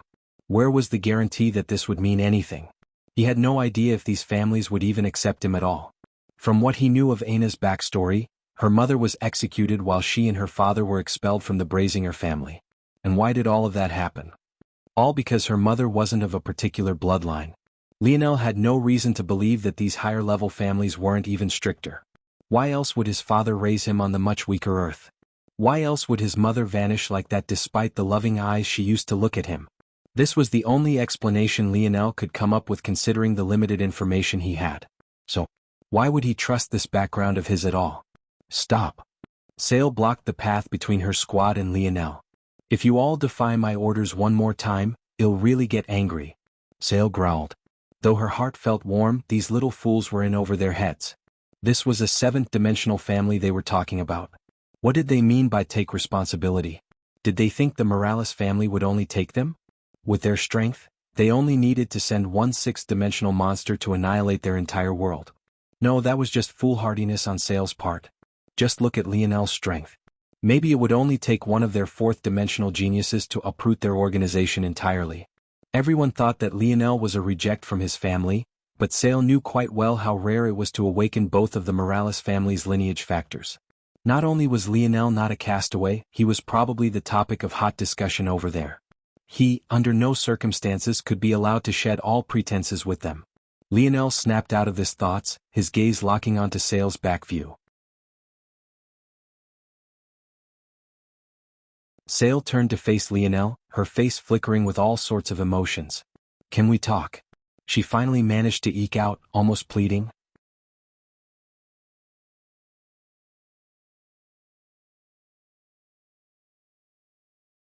Chapter 631. Lionel and Sale gazed toward each other somewhat awkwardly. Well, Lionel seemed to still be trying to get a read on Sale, with the latter felt as though she was walking on pins and needles. At this moment the both of them were in the private room of a nearby restaurant. Usually, only seniors of high standing would be able to come to this place, but with her standing, it wasn't a difficult task to get Lionel in. Though she had to withstand quite a number of odd looks, she was still able to brave through it. Finally unable to take the silence any longer, Sale finally spoke. Are you from the seventh-dimensional Morales family or not? She spoke all these words out in a single breath, the tension she was under carrying a palpable weight. Lionel blinked slightly. So this was indeed the case. It seemed that his deductions were correct. This made everything make much more sense. If this was the case, then in all likelihood, Jerson hadn't been there to help Thetris, but had rather been there to either monitor or protect him. It seemed he had jumped to conclusions. That said, he didn't feel very bad about teaching Jerson a lesson. At worst, the young man would suffer a mild concussion. This sort of injury for someone in the fourth dimension might as well have been non-existent. His worst injury was definitely to his pride. But who asked him to speak such venomous words? No. Lionel finally responded. This response seemed to be enough to deflate Sale completely. Had she really done all of this for no reason? But in that case, then how was this situation supposed to be handled? If she began to punish Lionel appropriately now, what kind of message would that send? Everyone wanted to claim to be upright and morally superior, but when you were facing a behemoth like the Morales family, was it really possible to hold on to your ideals? In the face of absolute power, there were very few that wouldn't bend. And those brave enough not to were either courageous beyond belief or were just as stupid. In all likelihood, it was both. And of course, such people were also likely dead. Sale sank into her seat, feeling as though all her worldviews had shattered. Her situation only seemed to become worse when she heard Lionel's next words, though. But my dad is. So that's likely where the confusion comes from. Sale froze before her lips started to twitch. She looked up from her hands to meet Lionel's placid gaze. For some reason she really wanted to strangle this handsome boy to death at this very moment. However, she managed to calm herself. This hardly changed much of anything if she was being honest. The fact that Lionel seemed to indeed be related to the Morales family made her previous actions warranted. But this didn't fix her almost existential crisis. It really grated on her conscience to not be able to follow the rules. She loved Valiant Heart Mountain. If she didn't, she wouldn't have been so eager to gain Lionel's help. She thought that meeting him with a light at the end of the tunnel. It wasn't until she spoke to her master and the other elders who were far more wise than herself that she remembered nothing ever came so easily. If one wasn't strong enough to achieve your dreams on your own, then it was best to accept that they would never happen. Relying on someone else was no different from selling your soul. Is there a difference? Sale replied, trying to curb her sharpness. Yes, there is. Lionel nodded in affirmative. I have never stepped foot onto the Morales family lands a day in my life. I'm not even sure if they're aware I exist or not. I was raised on another world from birth to this point. I might be aware of them, but this doesn't mean much of anything. Hearing these words, Sale was stunned before she finally came to an understanding. So, from the very beginning, this was all a misunderstanding. You're saying that you're not affiliated with the Morales family and they might not even be aware you exist? Sale's breathing grew hurried. That's right. Lionel said, raising an eyebrow. Why did she look so excited? And you came here of your own free will? Just to join us? Sale's face flushed. Out of context, this was really too precarious a situation. She looked as though she had been through. Well, Lionel didn't even want to finish the thought for fear that it might manifest in the universe. Well, I came here for Aina's sake. But, yes. It shouldn't have been so difficult to say yes, but Sale's gaze seemed to put a heavy pressure on him. This girl seemed to have forgotten how powerful she was. If it wasn't for his strong mind and body, Lionel would have collapsed. Any other freshman in his seat would have definitely drowned their seat in sweat by now. Lionel felt as though Sale had become a beast stalking her prey. If he didn't know better, he would have thought she was a cougar with a youthful taste. He didn't know how old Sale was, but she definitely had to be at least a few decades older than he was. At least that was his guess. Etchem? Lionel blinked. For a moment, he swore he could sense killing intent in Sale's eyes. It can't be that she could read his mind, right? Or were women really so sensitive? But it disappeared as quickly as he saw it. This is great news. Excellent news. Couldn't be better. Ah. Lionel was taken aback by the sudden outburst. He could only watch on in a daze, certain that if Sale jumped around any harder, her chest band definitely wouldn't be able to hold up anymore. Wait. Sale stopped dancing and turned back toward Lionel. So you really have no idea about the air trials? Be honest with me. Lionel blinked. Air trial? What's that?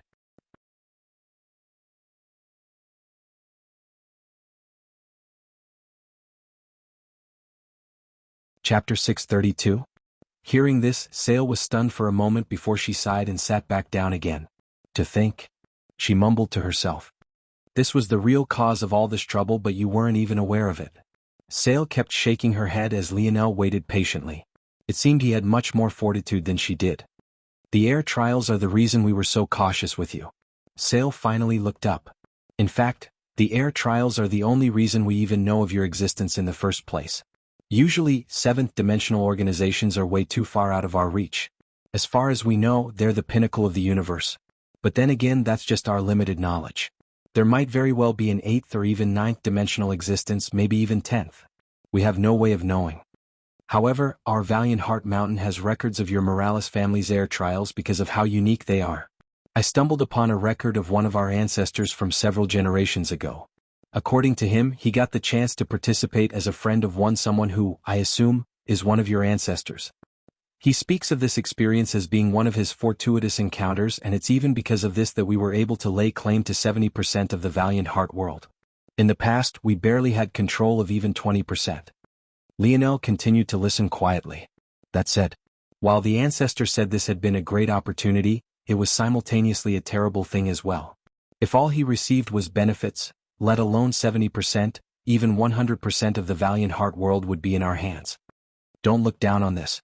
Valiant Heart has the potential to enter the 6th dimension. In fact, if it wasn't for particular struggles we face, we might have cleared enough zones to do so already. Having full control of this world would be a great boon for us. Unfortunately, we couldn't. Do you know why? Lionel didn't respond. Obviously he didn't. Participating in the air trials might have given us great benefits, but we were ultimately just cannon fodder, too weak to make a large difference. The memoir made it sound like our ancestor participated alone, but in the end he explained the whole truth. It wasn't just him but tens of thousands of our fellow Valiant Heart disciples. And yet, he was the only one who came back alive. Lionel's gaze sharpened. Such a high death total? In truth, our ancestor almost died as well. He was lucky to come back alone. Sale sighed. That year, there had only been 2 candidates for the air trials, and the one our ancestor sided with lost. Despite the fact there were just 2, the carnage was unimaginable. Of course, the air themselves always survived to the end, but what about the people under them? Sale looked up to meet Lionel's gaze. My Valiant Heart Mountain is too small to get involved in such conflicts. Lionel paused. So the reason you've stayed at arm's length is because you don't want to owe me any favors. Nothing in the dimensional verse comes free, Sale replied. If we used your help to solve our problems, it would be impossible to refuse your help in the future. The rage of a 7th dimensional existence isn't something that we can afford to bear. I see. Lionel nodded. But now that you know I'm not affiliated with the Morales family, at least not in any important capacity, you're hopeful that I will be able to help you now without asking for anything in return later? Sale bit her lip hard but eventually nodded. Lionel nodded, looking out the window of the restaurant. Down below, the streets were quite clean and orderly, a far cry from the freshman quarters.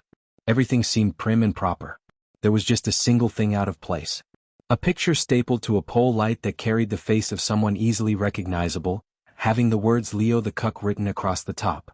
Lionel didn't react much to seeing this caricature of himself. Why would he? By now, he had already seen hundreds of them plastered everywhere. So what you mean is that you expect me to help as a student of Valiant Heart Mountain and for nothing more, is that right? Lionel didn't look back towards Sale, but he could tell that she had nodded. And I assume that, as a student, the reason I would want to do this is because I should feel a sense of camaraderie and hominess from this place, is that also right? Sale nodded, biting her lip harder. Lionel looked back towards Sale, his indifferent gaze causing her heart to shudder. Lionel's life wasn't as simple as it seemed on the surface. After all, he had spent most of his childhood going to school with those he thought had far higher standing than himself. Back then he had no idea he was a prince. So all he saw was himself, a commoner, facing an entire class of nobles, each one with a nose arched higher than the other. One might wonder, then, how it was that Lionel had managed to go from that reality to suddenly becoming a celebrity everyone greeted on campus. Let alone being bullied, everyone seemed to love him. Obviously, this wasn't because everyone at Royal Blue Academy happened to have kind hearts. What kind of ridiculous statement was that? There was no such thing as pure goodness or pure evil. This was why Lionel always found the notion of light versus darkness to be so asinine. In Lionel's opinion, the youths of Royal Blue Academy were no better nor worse than the youths of Valiant Heart, or any organization he had been in for that matter. In fact, in Lionel's mind, the only difference between that organization and these ones was that he hadn't spent very long in any of the latter. So what was the answer? Obviously, he beat them into submission. He defeated them one after another, so harshly and so resoundingly that they could only smile when they saw him, fearing that he would turn around and crush them again. In the past, Lionel had used academics, sports and a sharp tongue to achieve this effect. But in this world the only thing he could use was his fist. Then why is it exactly that I don't feel that way at all?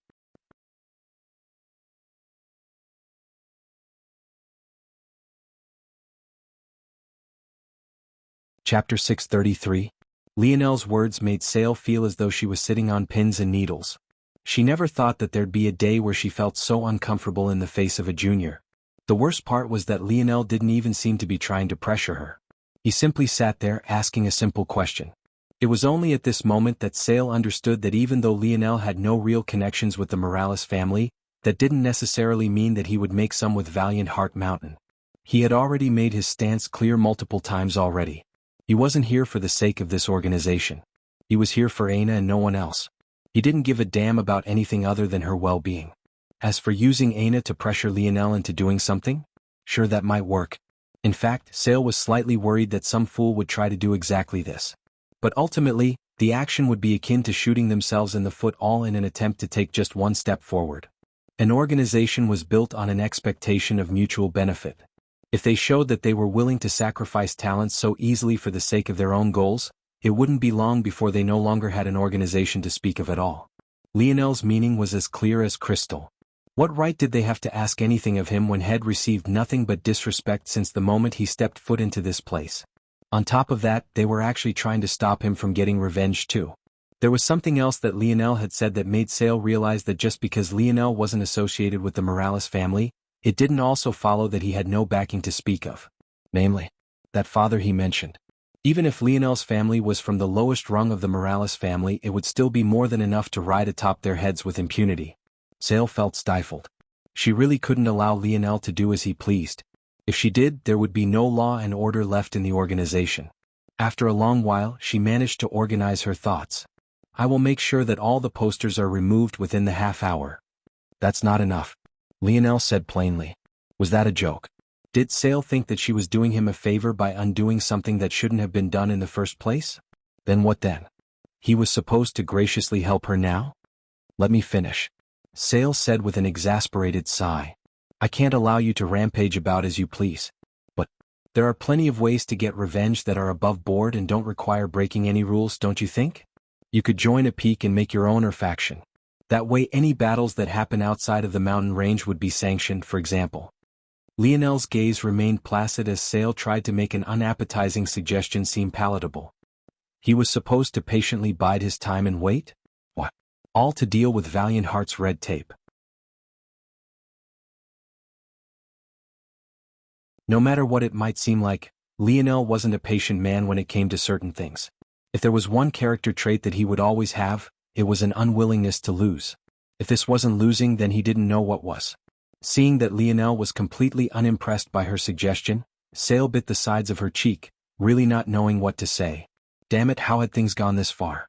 She really shouldn't have allowed Jerson to handle matters, but she had things to do. She couldn't very well sit idly by for weeks watching Lionel's every move. In a lot of ways, her combat strength was far more linked to Valiant Heart's survival than even Lionel's help might be. She couldn't afford to fall behind in strength, no matter what. Seeing Sale struggle so much, Lionel shook his head and sighed.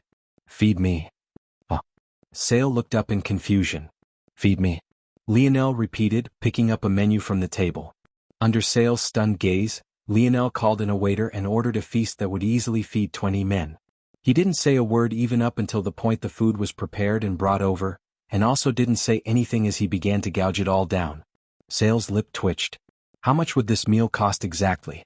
It was then she remembered what Lionel said before he ordered all of this. And that was exactly when the heartache set in.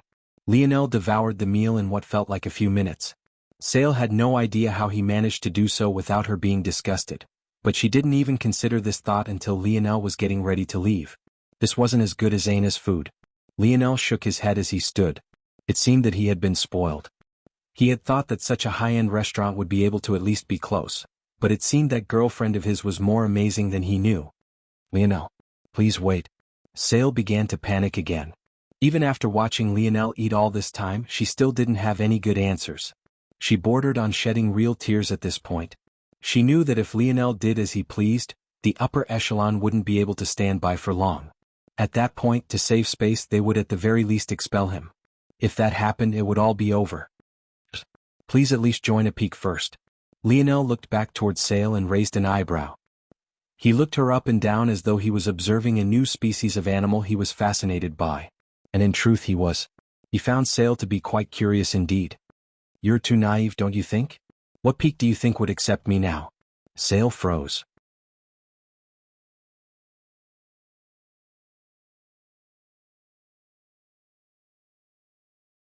Chapter 634. Lionel continued to observe Sale. She knew well how the peaks operated. There was no small number of internal conflicts. The question was which peak would be willing to be enemies with Hero Peak? And the answer was. It was that simple. From the very beginning, the idea of joining a peak to get the right to leave the mountain was asinine. It would never happen. As for joining Valiant Hall, that was even more ridiculous. Compared to the peaks, the restrictions they had on their members was even fiercer. They weren't even allowed to become involved in such struggles to begin with. After all, their main purpose for existing was to remain neutral. From the very beginning, Sale's ask of him was ridiculous. There was no other way to put it. You want to save your organization, but you aren't willing to risk owing any favors. You want my help, but you don't want me to seek revenge for the slights levied against me. You want me to lower my head, not to rock the boat, follow all your rules, and still care enough to help you in the end. You take everything and sacrifice nothing. Don't you think this is a little too naive? Sale opened her mouth to say something, but she really couldn't find a response. Maybe I'm too naive too, Lionel muttered. But considering Sale's dazed state, it was unknown if she even heard him. He might have been right in that he was, because at this moment, seeing how lost Sale looked and knowing how much effort she had tried to put in to make sure everything stayed together, he didn't know if he even had the heart to go after Sarioth any longer. He might have reprimanded Sale about sacrifice, but maybe James was right. He was just a hypocrite. He wasn't much different from her at all. Lionel made it to the ground floor of the restaurant, walking out. He looked across the street, finding that the poster had already been removed. It seemed that while he was eating, Sale had kept her promise. But this only made him sigh again. I want to see Anna. Lionel took out a talisman and poured force into it. But there was no response.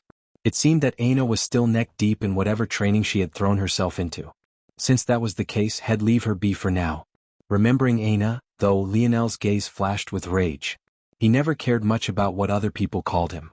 It was only because they had dragged his parents and Anna into this that he was so furious. If not for this, would his reaction have been so violent? Definitely not. Lionel shook his head and took a step forward, only to find a figure blocking his path. Lionel's gaze traveled up from the well-paved roads, up a pair of slender, long legs, only to land on a familiar face. This woman. He had seen this beauty at the ore market. In fact, he had given her a large amount of ores as well. He distinctly remembered that unlike everyone else who was cautious with accepting their piece of the pie, she wholeheartedly swallowed up everything, leaving nothing behind. Lionel remembered feeling curious about it, but he had more important things on his mind back then, and most definitely did now as well. Yes? I don't have any more ores to give you if that's what you want. Hearing the light teasing tone in Lionel's words, Kayla found herself rolling her eyes to avoid her feeling of embarrassment. She really had looked like a bit of a beggar back then, but her faction really needed those ores. At the same time though, she sighed a breath of relief. After seeing Lionel battle, she had thought that he was some hardened brute. At least he was easy to talk to. She didn't even know why, but she felt relaxed in his presence as though there was no expectations. That was quite an odd thing to find in the men she spoke to. Usually, more often than not, they all wanted to crawl into her bed. Truthfully, with all the stress she was always under, sometimes she wanted to accept such an offer just to blow some steam. But with how this world treated women who weren't picky enough. Well, let's just say she didn't want to add any more stress to her plate, so she avoided such things as well. Kayla was the type of woman who would curse the unfairness of it all, but secretly also couldn't be bothered to deal with the backlash that came from stepping outside the status quo. I'm not here for ores, but your help would be nice. My help? Lionel raised his brows. Mitchum. My faction happens to need a bodyguard like you. Word of me accepting all of those ores will definitely reach Sarioth's ears, and I just need you to help us bide some time. Oh? How much time? And why are you so certain that you only need a small amount of it? Lionel was intrigued by this. He quite liked Kayla's boldness. The Valiant Heart Zone is opening up soon, so there's going to be a lot of preparations for it. I'm confident that with these ores, we'll be able to complete a project we've been working on for years now. With it, we'll be in the good graces of a lot of peaks, including Hero Peak, which Sarioth is from. As long as we succeed, Sarioth won't dare to target us so blatantly. The Valiant Heart Zone? Lionel blinked in confusion. Was it a subdimensional zone? But why did it have a name? It made sense to be able to predict the opening up of a zone, but this name seemed fairly permanent? Wouldn't a zone that had been opened so often been cleared by now? There were too many confusing things about this single line.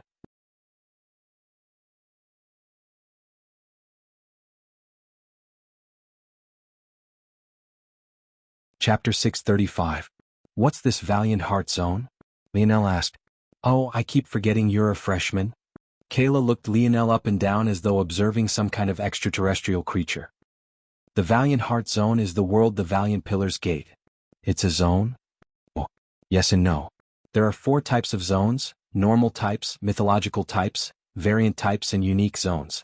Valiant Heart Zone is a unique zone. Aren't unique zones? Lionel was confused. He was certain that unique zones were zones where outside interference caused their difficulty to multiply several times over. It was only after he heard Kayla's explanation that he understood the definition of unique zone was far broader than he thought it was. The strict definition of a unique zone was any zone that was influenced by outside forces. In this case, it encompassed both the zone which had to deal with Shield Cross-Star's interference and apparently this Valiant Heart Zone. According to Kayla, organizations of a certain level kept and refined certain zones for different levels of benefits. Sometimes these zones could perpetually produce resources for an organization, almost like a respawn rate in a game. Zones kept for that purpose were an easy income source for worlds and could act as a renewable resource. However, the Valiant Heart Zone wasn't this kind of resource zone. Rather, it was a training ground. Yes, the Valiant Heart Zone when it first appeared was a variant zone. In the past, Valiant Heart Mountain was on the brink of destruction, and it was because of one of our ancestors and the appearance of this zone that we were able to survive. According to legends, our ancestor brought back a treasure that allowed us to monopolize this variant zone for continuous use. Those treasures are the pillars that guard the mountain pass. Lionel's eyes widened.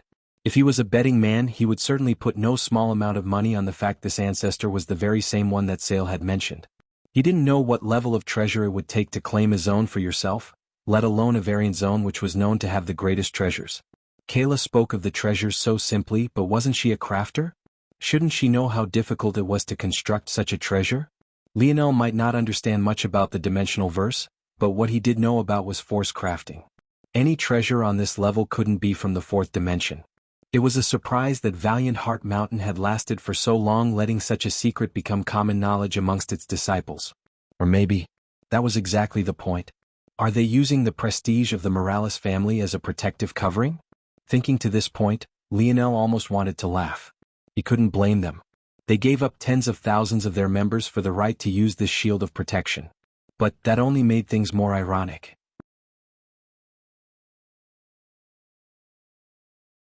It was because of this sacrifice that they were able to enjoy such spoils.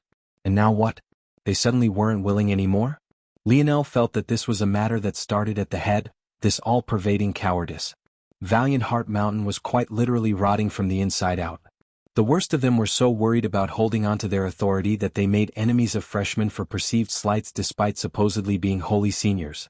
The best of them were too cowardly, trying to hold on to a meaningless status quo that held no weight whatever. And what were the heads doing?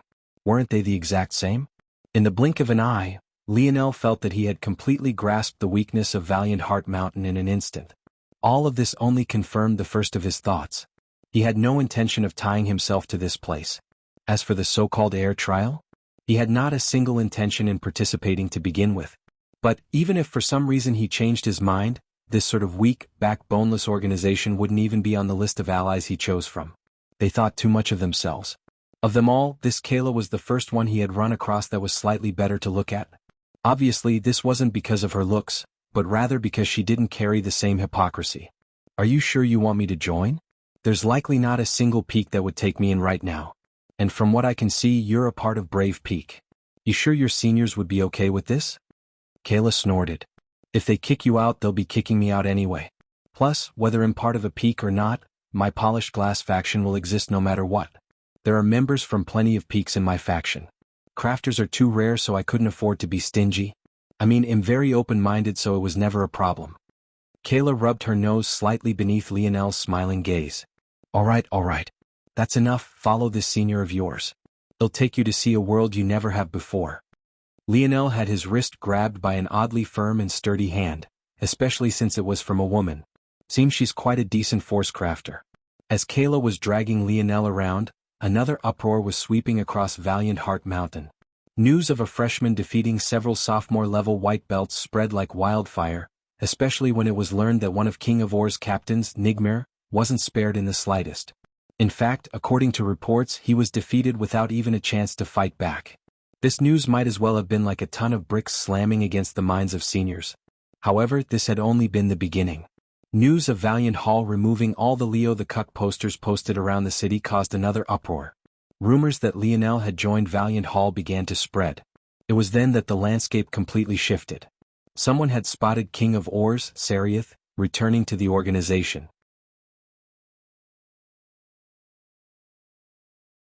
Everyone sat patiently, waiting for what they thought might be an eruption to explode forth. You're tuning in to the Han Lee's Wuxia Chronicles YouTube channel. We're so grateful for your support, and don't forget to subscribe to join us on this incredible journey through captivating stories.